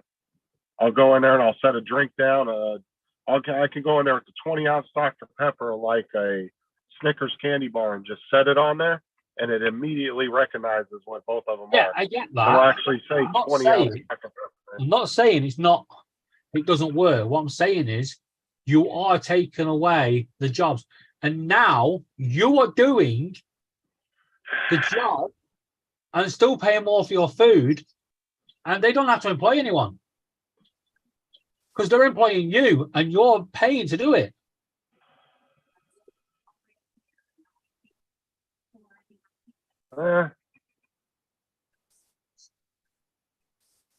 But that's with any innovation, though. I mean, same with factories, right? You had factory workers 100 years ago working on factory lines. Now it's all robots, but you still have the guys working in there that have to maintain all that infrastructure. And that's why I tell my kids, and I've told my nieces and nephews, I'm like, if you guys are going to get into something, and I've literally told my kids, I said, if you go to school to college, don't go to college for some art degree or gender studies or something stupid like that. I said, go to school for computers, robotics, anything that has to do with technology. I said, that's what you need to do. If you're going to waste money on a degree, that's the degree you want to waste money on, because that's what it is these days. Like computer networking, different things like that. That's what you want to get into, because now you're not, like I've told my kids, you're not going to be the person on the line putting the parts together. You're going to be the person in the factory that's maintaining and working on the robots and making sure that they're running correctly. I said, so that's what you gotta, that's the best thing to focus on when you want to go to school. Like, don't go to school for some stupid degree, because it ain't these days. Back in the day, you could go to school for a 4-year degree and it didn't matter what it was. Companies would still hire you because you took the time to go get that 4-year degree. It might have been in art, but then some company might hire you as a fucking accountant, right? Because you getting that 4-year degree shows them that you worked your butt off for 4 years, and they look at it as respectable, and then they want to hire you. But these days, you have to have specific degrees in whatever field you want to go into. They're not going to be hiring you to do computer networking if you have a fucking degree in art. You know what I'm saying? You have to go get a degree specifically for that, or something that's really close to that field where they know that you can learn it. Yeah, all the systems have pretty much gotten screwed up. Well, each generation, life is getting easier. That's the whole thing. I mean, But is it getting easier? it is getting easier. It's You have more free. Yeah, but as they- as it gets easier for the younger people, Justin, you're going to find this out. It gets harder for the older people. Well, what I'm saying though is, every generation has more free time than the previous generation does. As far as Yeah. we don't work as many hours as somebody did back in 1920, right? Where they were working fucking 14-hour shifts just to scrape by. You know what I'm saying? We don't have to do that anymore. You don't, but we have more people in poverty now than we had back then. Well, the population's 10 times bigger too, though. But it is, but that's So because of course the numbers are going to be You more. want to- but that's the point. If you want to control the population, you need to make sure that they do a really long day shift and then they're too tired to go home and have it with the missus. You know, control the population. And the reason why I say people have more free time these days is because we have more machines doing everyday mundane tasks than normally our parents or grandparents would have had to do, right? Like just take for example, now you can go buy a Roomba vacuum for $200, and the son of a bitch will go around and vacuum your house for you every day on time and map the whole house out for you. It's just a lot of little things like that we don't really have to do these days. So it does free up more personal time for you to do other things. It's not always a good thing. I know, Dustin, it wasn't wasted. Like that was a good thing to go to school for. Like that's what kids need to get into these days. They need to get into computer programming, robotics, anything that has to do with technology. I mean, that's a good to get into. Well, I say, But like, Justin, when I left school, they told me, get into computer programming. That is the next big thing. Get into computer programming and you will be set up for life. The millennium bug is coming and we're all going to need computer programmers. After 4 years of computer programming and doing different computer things, I looked and I was like, this millennium bug is a load of bollocks. Yeah, it ain't going to happen. And I had a row with the teacher. but I had a see, that's row your with the step one- into learning other stuff, though. No, but I had a row with one teacher about the millennium bug, and he failed me on the project, thinking he was. Yeah, who was right, me or him? Well, that was. I'm just talking about like that's a good thing to get into because, like, take my boss's son for example, right? He has complained to me numerous times about his son. His son went to him and his wife have paid for his son to go to college for 4 years. He got a degree in art, and they spent like $60,000 or $70,000 or some shit to get him this degree. And guess what he's doing now? He's working at fucking Camping World as a front desk clerk at a damn camping store. Well, That's where his 4-year degree got him, and all that money that his parents spent on it. yes, But because you know, there's something to be said, Justin, too, for if that's where he wants to be, I don't care what his education is. Yeah, it might have been kind of a waste for him to do all of that. But if that's what makes him happy. Lynn's got a daughter that she sent to big colleges and everything, and she went in University of Florida, marine biologist, and got a degree. She works for Walmart. She's happy. Yeah, but She's a supervisor. She runs a department and everything. But it's just like no matter what you do in life, the path you walk is the path you choose. well, what I'm saying though too is Lynn's daughter is not just some everyday Walmart supervisor. She makes a lot of money doing what Oh she yeah, does. yeah. She got company She's- cars and she travels around and does a lot of things. Yes. But the point being is that they're happy. Did your boss ever sit down with his son and say, "Are you happy the way your life is turning out?" That's a conversation that a parent should have with a child, because no matter how much you want for him, it's what he wants for him. Exactly. Yeah, but what I'm saying is you went to college, you spent $60,000, $70,000, $80,000, whatever it was, to get a 4-year degree to work a minimum wage job. But if Is what he's I'm saying. happy, so be it. But what I'm saying is I understand why his parents are upset about it, though. Because they I would expected take him to I do would better. take the other side. They want more for him than obviously what he wants, right? Well, I don't know if he's happy with where he's at. I'm just saying, I'm talking from his parents' point of view, though. Yeah, but his parents aren't living his life. They might want to, but Yeah, he.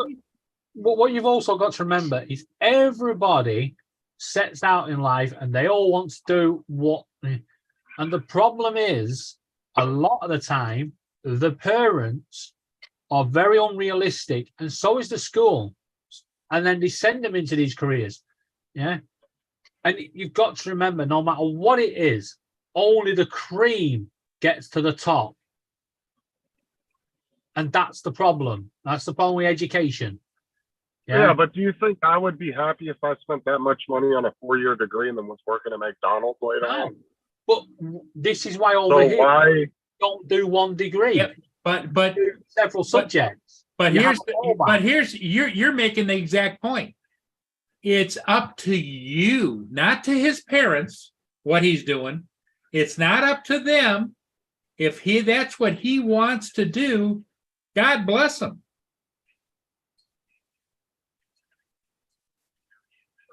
I mean, That'd be I like guess your daughter goes out and marries somebody you don't particularly like. Does that mean you disown her? No, that's her choice. I don't know. In modern day society, probably would. I mean, yeah, but my whole point is, I guess if you want to work minimum wage and be $80,000 in debt, and your parents are still paying your college debt, I mean, I would consider that a little ungrateful, but Well, it's ungrateful, but the point is because his parents are still paying off his debt for school. But what your parents what his parents aren't telling you, Justin, is did he always want to go and spend the $80,000 on college? Yeah, because he tried to talk. Did they push him to go to college? No, because he told me he tried to talk his son out of going to school for that. He said he was trying to get him to go get a degree in something better, something that would get him better jobs. And he didn't want him to go to school for art because he knew that this is what was going to happen. It wasn't, no, companies aren't hiring for art degrees. No, that's what I'm saying. No, but you know, every day there's people graduating from big time colleges with $200,000 in debt for arts and crafts. I mean, yeah, but that's what I'm saying. Are they going anywhere with it? No. Look at it this way, yeah. Some of them people that he would have been at college with, at university with, they would have got to the top. They will be in top graphic designer jobs and stuff. Not everyone that takes that subject is going to make it. That's the point. Otherwise, these inhumane jobs, you know, don't want to say too bad, you know, these jobs like supermarket workers, cleaners, hospital porters and that, they would never get filled. Yeah, but not everybody goes to college either, though. If his parents, you know, if he went against their wishes, then why are they paying for it? Surely he's old enough and he's working, he should pay his own way. You know, why did namby-pamby him? Say, hey, hell no. You made a choice. You're not making the money, you pay it. And it would be the same as even if he did make it in that subject. Yeah? Pay your own college fees. That's what happens over here. I don't know. You have to I get where you're coming from, but by the same token, at some point in time, who's in charge of his life? Him or his parents? And his parents can be upset all they want, but you can't expect him to live a life that they plan out for him and not give him the choices along the way. Well, I'm just saying that my whole point was, though, is I don't think he really thought about it before he did it. Could No. be. And that's the Because problem. But Justin, that is the problem with society, isn't it? Too many people rush into things and don't think about it. Yeah. They don't think about the consequences. You know, because when you're that age, yeah, I guarantee you now, his teachers are saying, this is the career you want. This is where you should go. You're going to make it big in this world. You know what? If everybody was a great artist, you know, would we be celebrating the likes of Van Gogh and stuff? Hell no. It's just the way it is. And just because he's working in one of these low down jobs now, say when he gets into later life and he suddenly goes, hell no. He applies for a job, he gets it, and he goes, poof. And suddenly he's making billions. Well, and because he's working at the front desk in a retail outlet doesn't mean that he might not switch gears. And who knows, he could be the next Walmart. You know, he might say, well, you know, I understand this. I get it. I can go up either through this company or I could start my own. Well, that's what happens to a lot of people. That's how a lot of businesses start. They start off in, Working for somebody else. Yep. I mean, you look at Asda over here. There was a guy that was, working away, and he was like, why am I working for peanuts as a cleaner in Asda when actually I can set up my own business? And now he's running a cleaning business for Asda. Ridiculous. It's how it goes. You still there, Justin? Yeah. We're not picking on you, Justin. No. It's just that I've never No, had. I don't really agree with a lot of that. I think that's just excuses for somebody. But see, I've never had that paternal experience. So it's like I've Just- never had an extension of me, a mini me, that I want to better themselves. So I'm going to push them. Push them. Yeah. Not guide them. Push them. And Justin, when you was that age, 17, 18, 19, yeah, are you doing the job that you wanted to do back then? To be honest with you, I never was one of those kids that was like, oh, I want to be a firefighter when I grow up. I No, never really had a specific thing I wanted to do.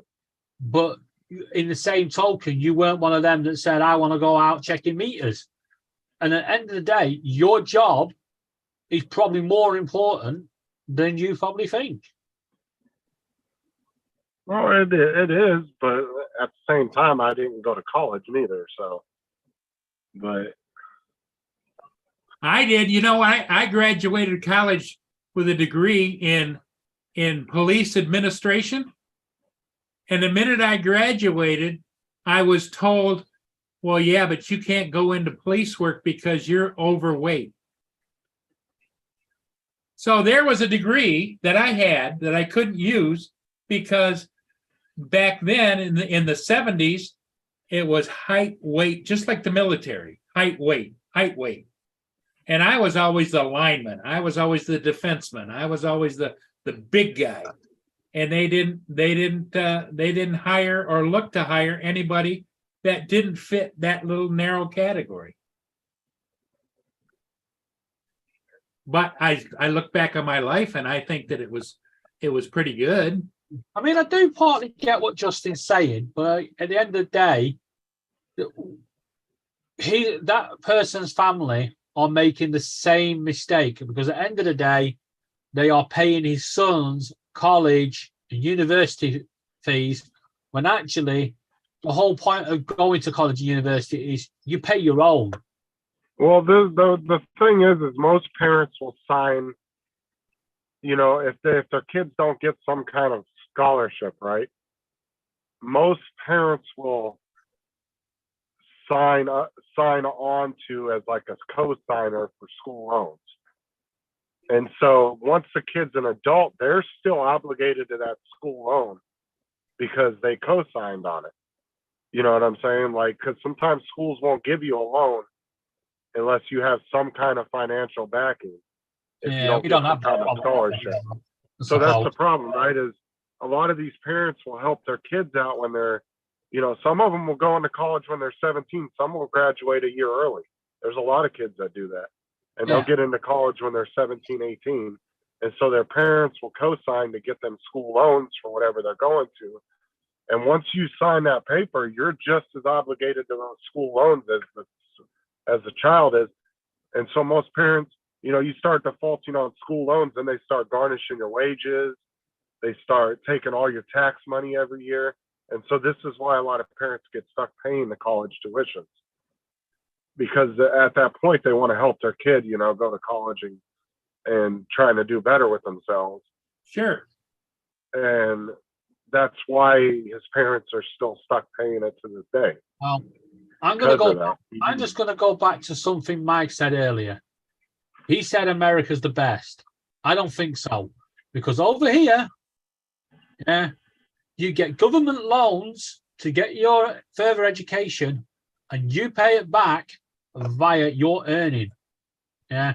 Once you start earning a certain amount, you start paying it back, no matter what job you go into afterwards. It doesn't have to be in the same subject you studied, but you pay it back, not your parents.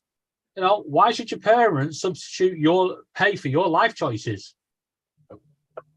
Oh, like over here, you can find like you can get apply for like Pell Grants and stuff like that, and you can get scholarships and they'll fully pay for your school. But in some cases, some kids might not qualify for stuff like that. And that's why I said, unfortunately, over here, creditors, it's just like buying a car. They want somebody with a good credit score and that has some kind of financial stability to back up a loan. And, you know, it's kind of like what you said, David, how you can't go rent a place because you would need one of your family members to like co-sign the lease with you, right? Yeah. Remember how you said that? It's kind of the same thing, but with like a car loan or, you know, a lot of times young kids will go into a car dealership, and the car dealerships, they can get you a car no matter how shitty your credit is or if you don't even have that credit.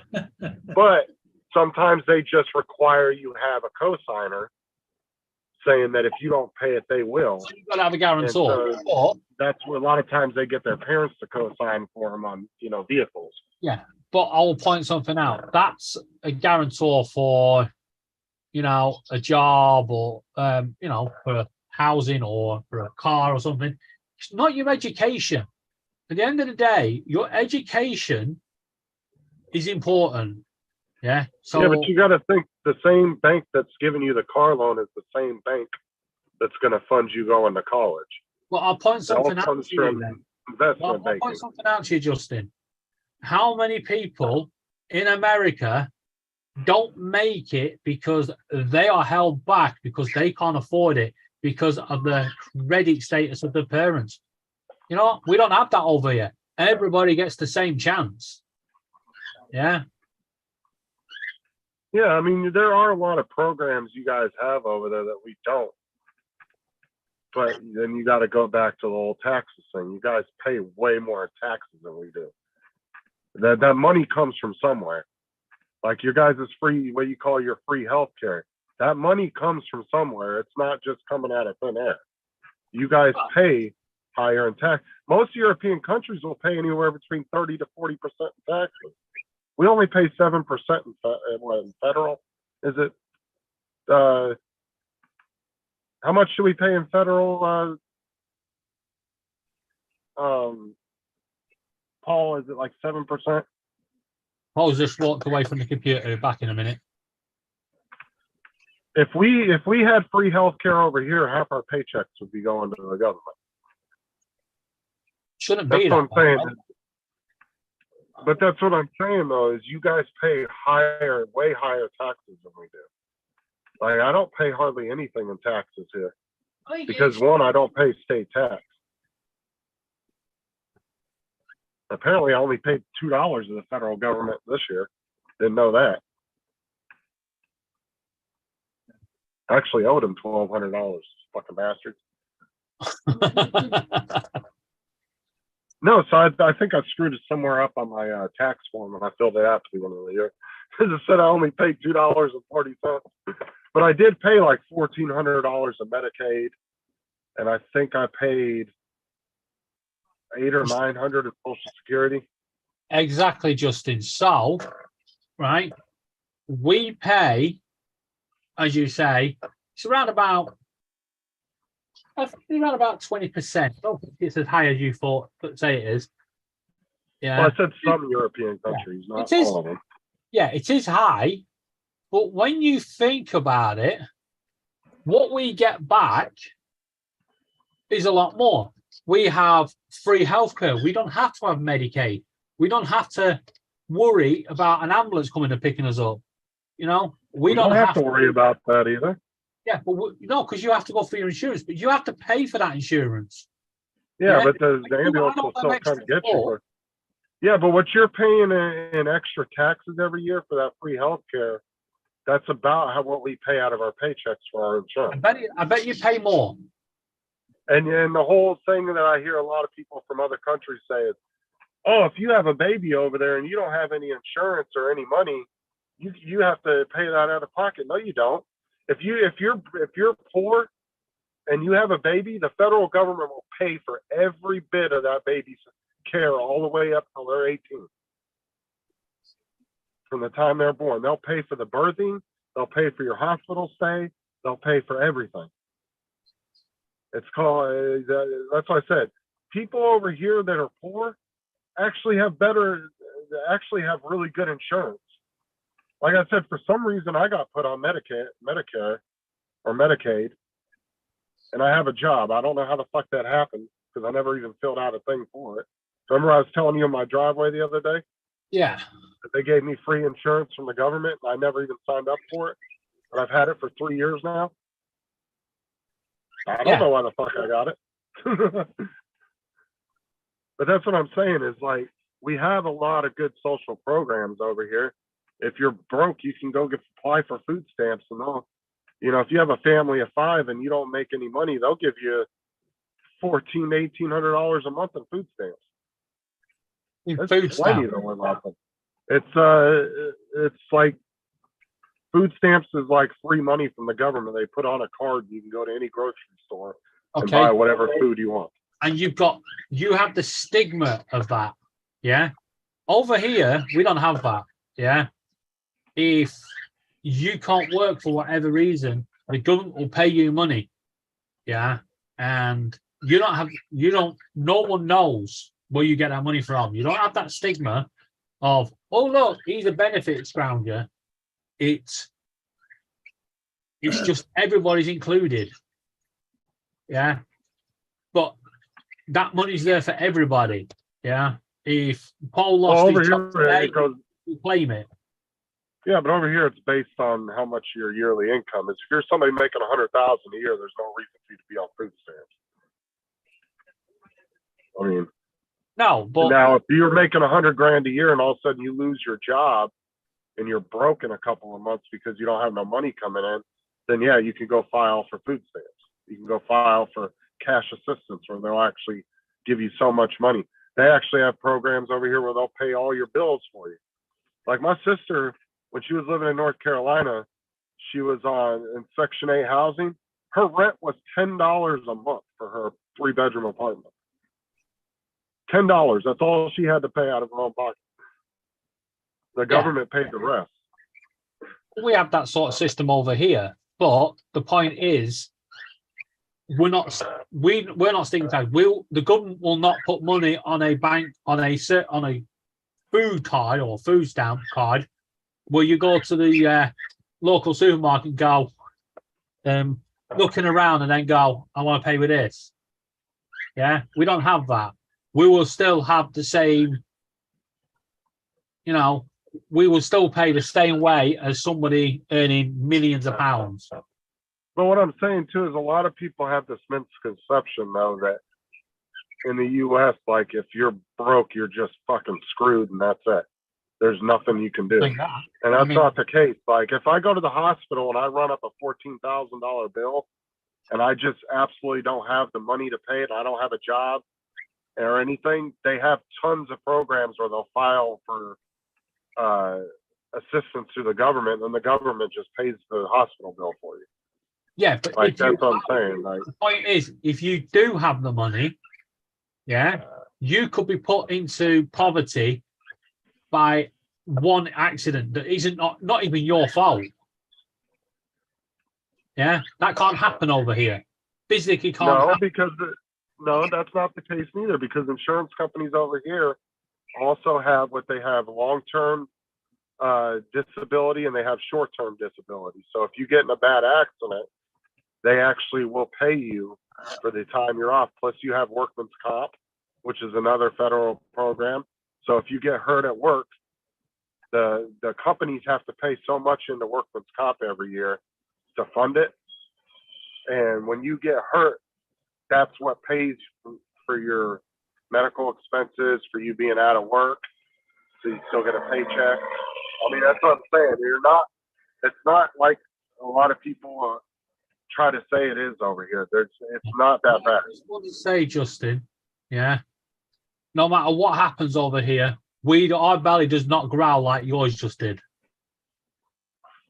That was a fucking truck that drove by. But that's what I'm saying, though. It's just I see a lot of people from other countries, and they'll be on live streams or they'll be on YouTube talking about it, and they just have a really bad understanding of how we actually do things over here. They just assume because we don't have free health care that the whole system's fucked, and that's not the way it is. Like, literally, I can get insurance through my company and pay $100 a month and have full coverage on everything. It's not that expensive. Now, if I add Sarah to my insurance, then it skyrockets. But she can get her own insurance through her own company. Like Sarah pays I want to say $60 or $80 a month for her insurance at work. And all she has to do is pay $5 to go see each doctor. That's it. That's all she has to do. So when she makes a doctor's appointment, it's $5. That's it. She doesn't have to pay anything. It's like that's all she has to pay. Doesn't cost her anything extra. Yeah, That we don't covers have to any do that. procedures, anything. Right, that's what I'm saying. It covers any procedures. So that's what I said. There's this bad misconception that it's so bad over here, and it's really not. There's a lot of. That's why I said the poorer you are, actually, the better benefits you'll get. There's people that live off of fucking welfare. They get a couple $1,000s a month and food stamps. They'll get $1,500 a month in cash assistance, where they have it's like a bank account. They get money put in it. They get their housing paid for, their electric paid for, all their utilities. It's actually the middle class that has the worst, because we qualify for a little bit of that to help us out, but not quite enough to really make up the difference. Well, So guess you what? struggle a little bit. Guess what? We don't call it the middle class. We call it the working class. And the over here. inspector's here Yeah, in the Uh, driveway. yeah. Just want to point out, Okay, bye. over here, the working class, middle class, whatever you want to call them, they're squeezed out the same. How does the healthcare suck here, JD? All the healthcare innovation comes out of the U.S. It doesn't. A lot of it comes out. Yes, from it the- does. And that's the most of the top medical innovations in the world come out of the U.S. I think you'll find you're wrong. And that's because over here, companies can be competitive because they're not government controlled. Why do you think we don't have to wait to go see a doctor? I can go into the emergency room for abscess tooth. Laura couldn't even do that over there. Well, Yeah. She said she had a problem with I'll the point tooth. something else out to you, right? If you need medication, who pays for that?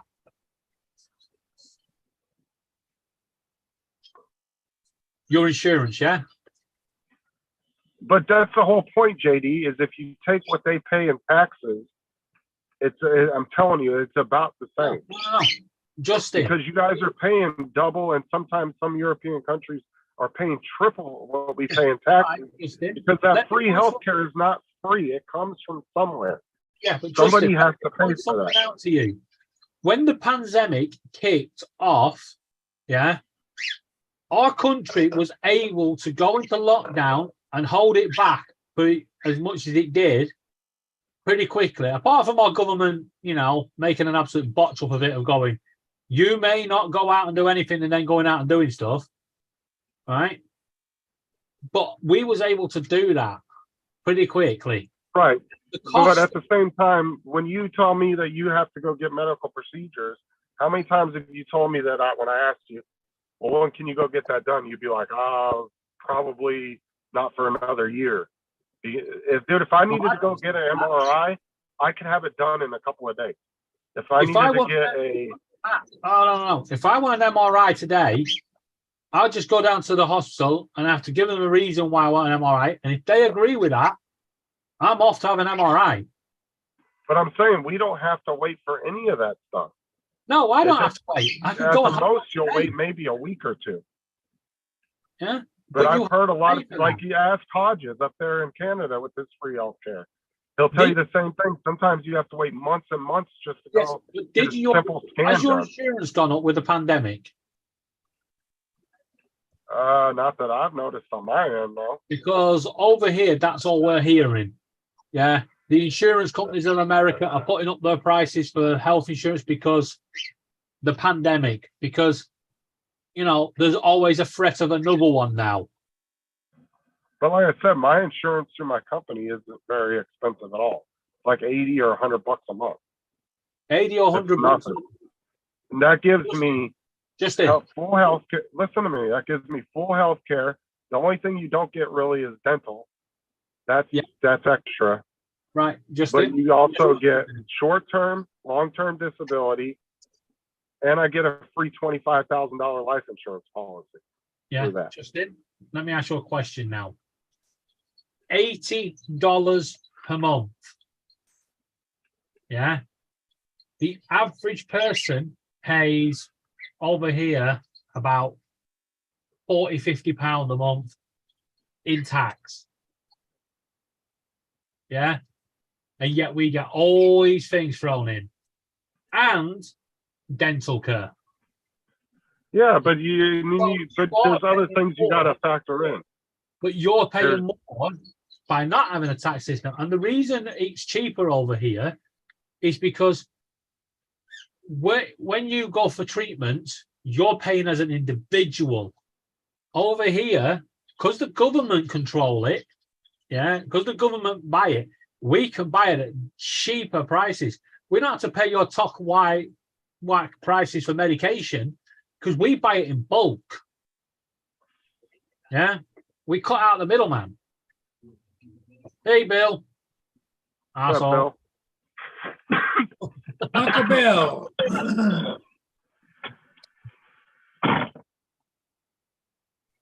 How much do you guys pay out of each one of your paychecks in taxes? Round about You're 50 telling me bucks a guys- month.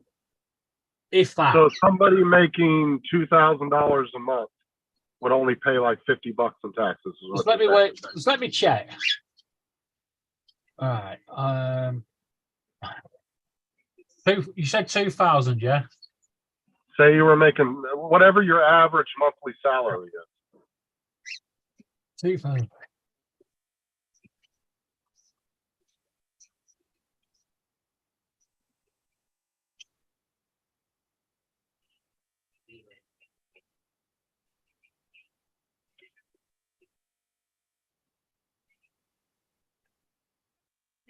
Well, Well, that's what that's I'm trying to say, Bill. Come on the panel, Bill. That's a lot of bollocks.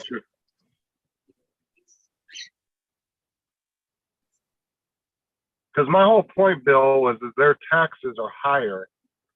So they're paying, if we raised our taxes to that, yeah, we could have free healthcare.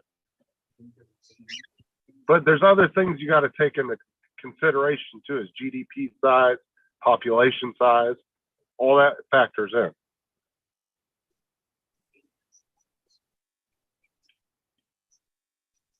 Why is he fucking trying to? I put month and he's trying to tell me how much a freaking year.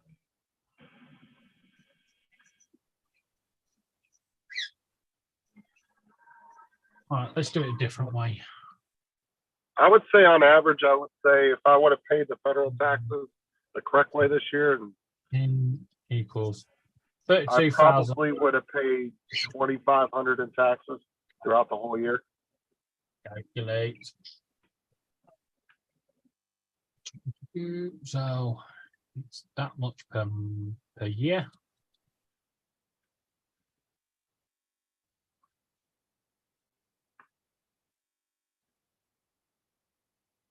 But I'm saying when you have a competitive market, innovation will grow. That's where you get innovation from.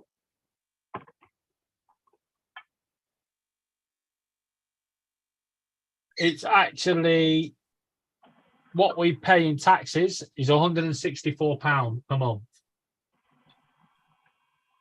Okay. Okay. Right. So, all right. So what I'm saying is like, okay, so take like what Hodges Now, up in Canada. how much did you pay in taxes per month on 2,500? Probably pay. I make an average of 2,400 a month. So I would probably pay about, I'd say about maybe $25, $30 a paycheck, somewhere in there. It might not even be that much. Is that per I week or I per can month? tell you. Hold on a sec. I can tell you. Either way, you. Bit of shouting at me. You don't pay taxes. So you starting this debate. Where's my ADP at? Give me a second. Let me find it. Damn it. Where's that? Ah, here we go. Casually, I like what I like what David's put. AZ. JD, Justin has Looney Tunes insurance, but $80 covers nothing. Well, it all depends on what company you're with. Some companies have better benefits than others. Let me see here.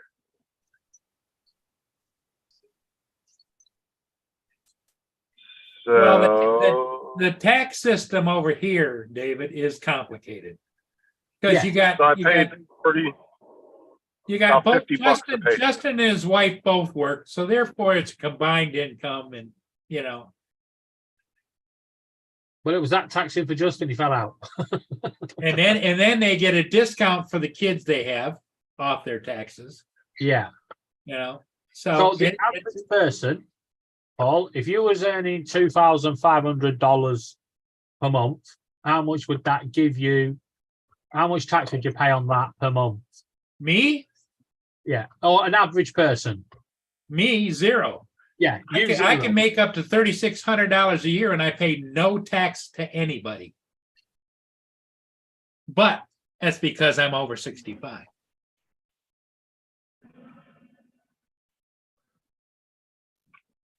Right. That's in Austin. 17K. Yikes. You see, our system works a bit weirder as well because the more you earn, the less you actually pay because it's a percentage.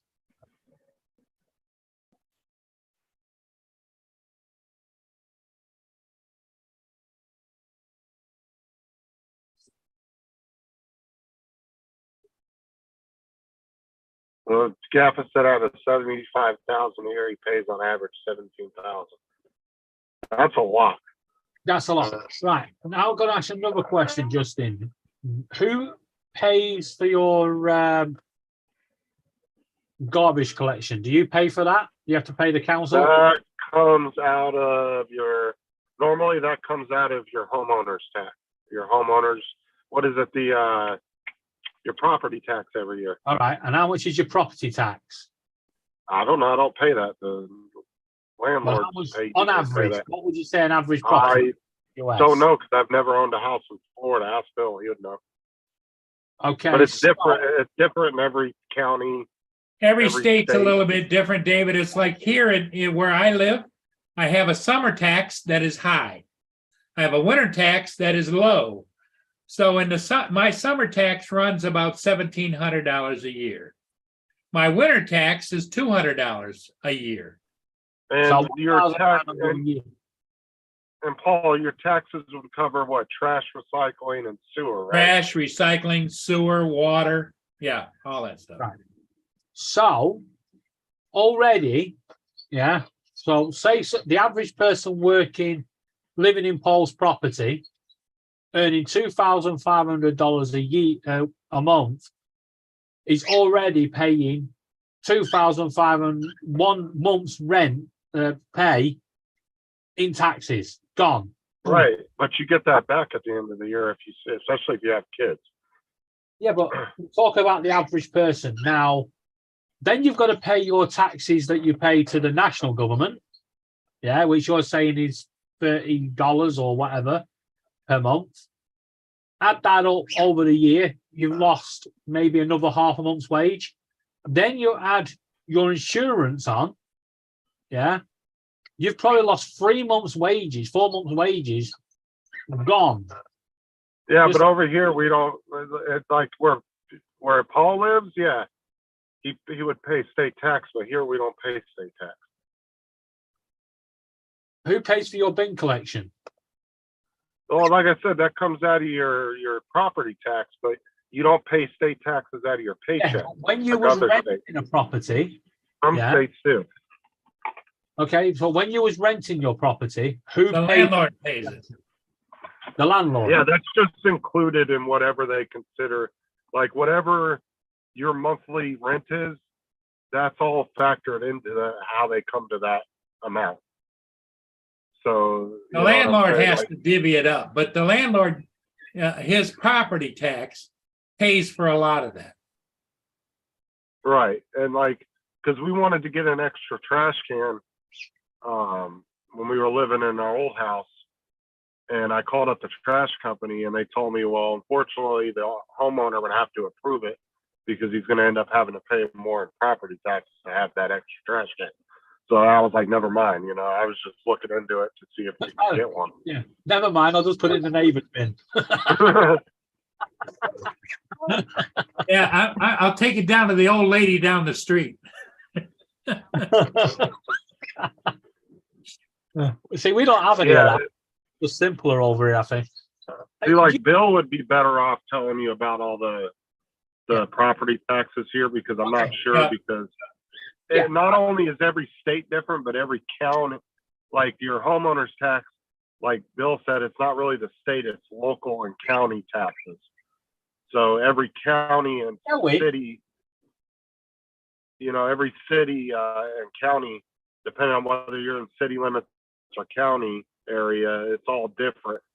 And you know, there's 100 counties in every state, so who the hell knows? It's all different everywhere you go. Yeah. So what's clear now is So We may to be- say- we may be paying more or less the same as you guys. Yeah. But we have a lot simpler system. Well, the bottom line is everybody's going to get taxed at different rates. Yeah. Well, my whole main point of this whole conversation, though, is mainly just that it's not as bad over here as people make it out. No, it's probably not. It's not as bad over here as what people make out as well. No, the only real thing I've ever heard, and this is straight from people that live in the areas that I'm talking about, like I've heard you even say that you had to wait long periods for certain appointments. And Hodges has told us that numerous times that, If you're you know, waiting to go get a simple. it's Well, very the Canadian system, Justin, isn't all that good because I know for a fact, living on a border, that we have Canadians come across the border every day and to get medical attention. and they pay. Right, and that's the only thing I've ever really heard was really bad about. Because let's say healthcare you have a system, just the gallbladder wait time. attack. Let's say you have a gallbladder attack, and it'd be easier just to take the gallbladder out. What they do is over in Canada, they'd say, well, yeah, you've got to go, but we can schedule it for 2 months from yesterday, and so they come over here, get it taken out and charge it back. Right, they can have it done the same day if it's an emergency. Yeah, exactly. Yeah, we don't But have that. that's like I said, that's the only thing I've heard problems with the free healthcare systems, is just the wait times. That's the only thing I've ever really heard bad about them. But like I said, that's just not me assuming that because that's what I see on the news. That's just from like Hodges telling me that. And like I said, you have said before that there was a couple times where you had to wait. I've not had But to you weren't wait. sure when you could get in. I can't remember actually saying I've had to wait for the thing.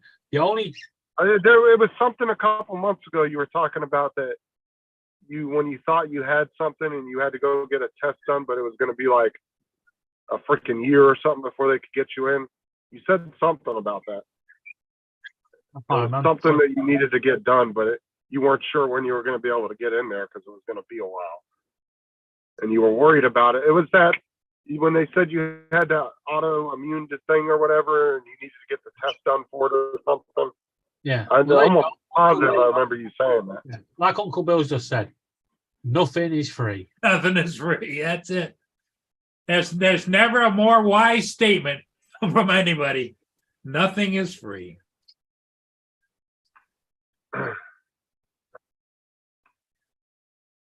That wasn't your gallbladder, JD. That was your sack.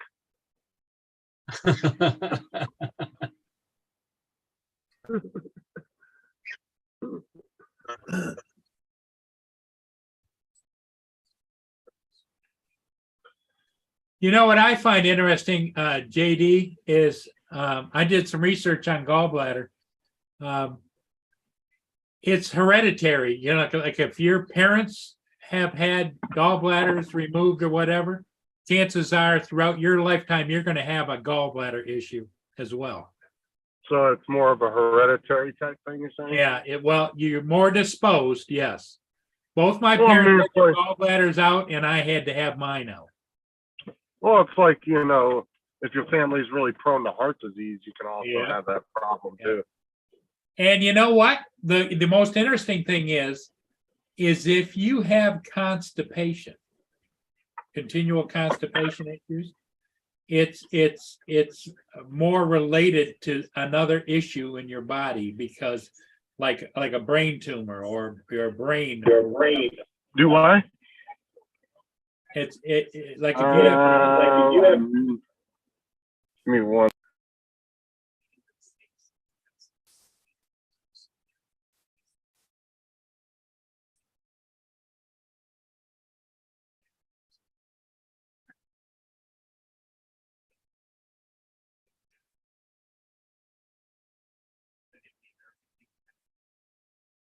Are you guys still there? Yeah, I'm still here. Just doing it. Justin's on pause or something. I don't know. Justin's not with us. Somebody wanted directions from somewhere. Somebody wanted to rescue you. What? Directions. They were Oh, looking I for a said specific girl. somebody wanted to rescue and you were busy. Do you need a rescue from that debate? Okay, Uncle Bill. Hey, great to have you in the chat. We will see you again next time, my friend. Catch you later, Uncle Bill. Later. So, David, hate are you going to go live today or? I am. I am currently working on a few modifications for my overlays. About 20 minutes or so, or what? Yeah, in about 50 minutes, 4:30. Okay.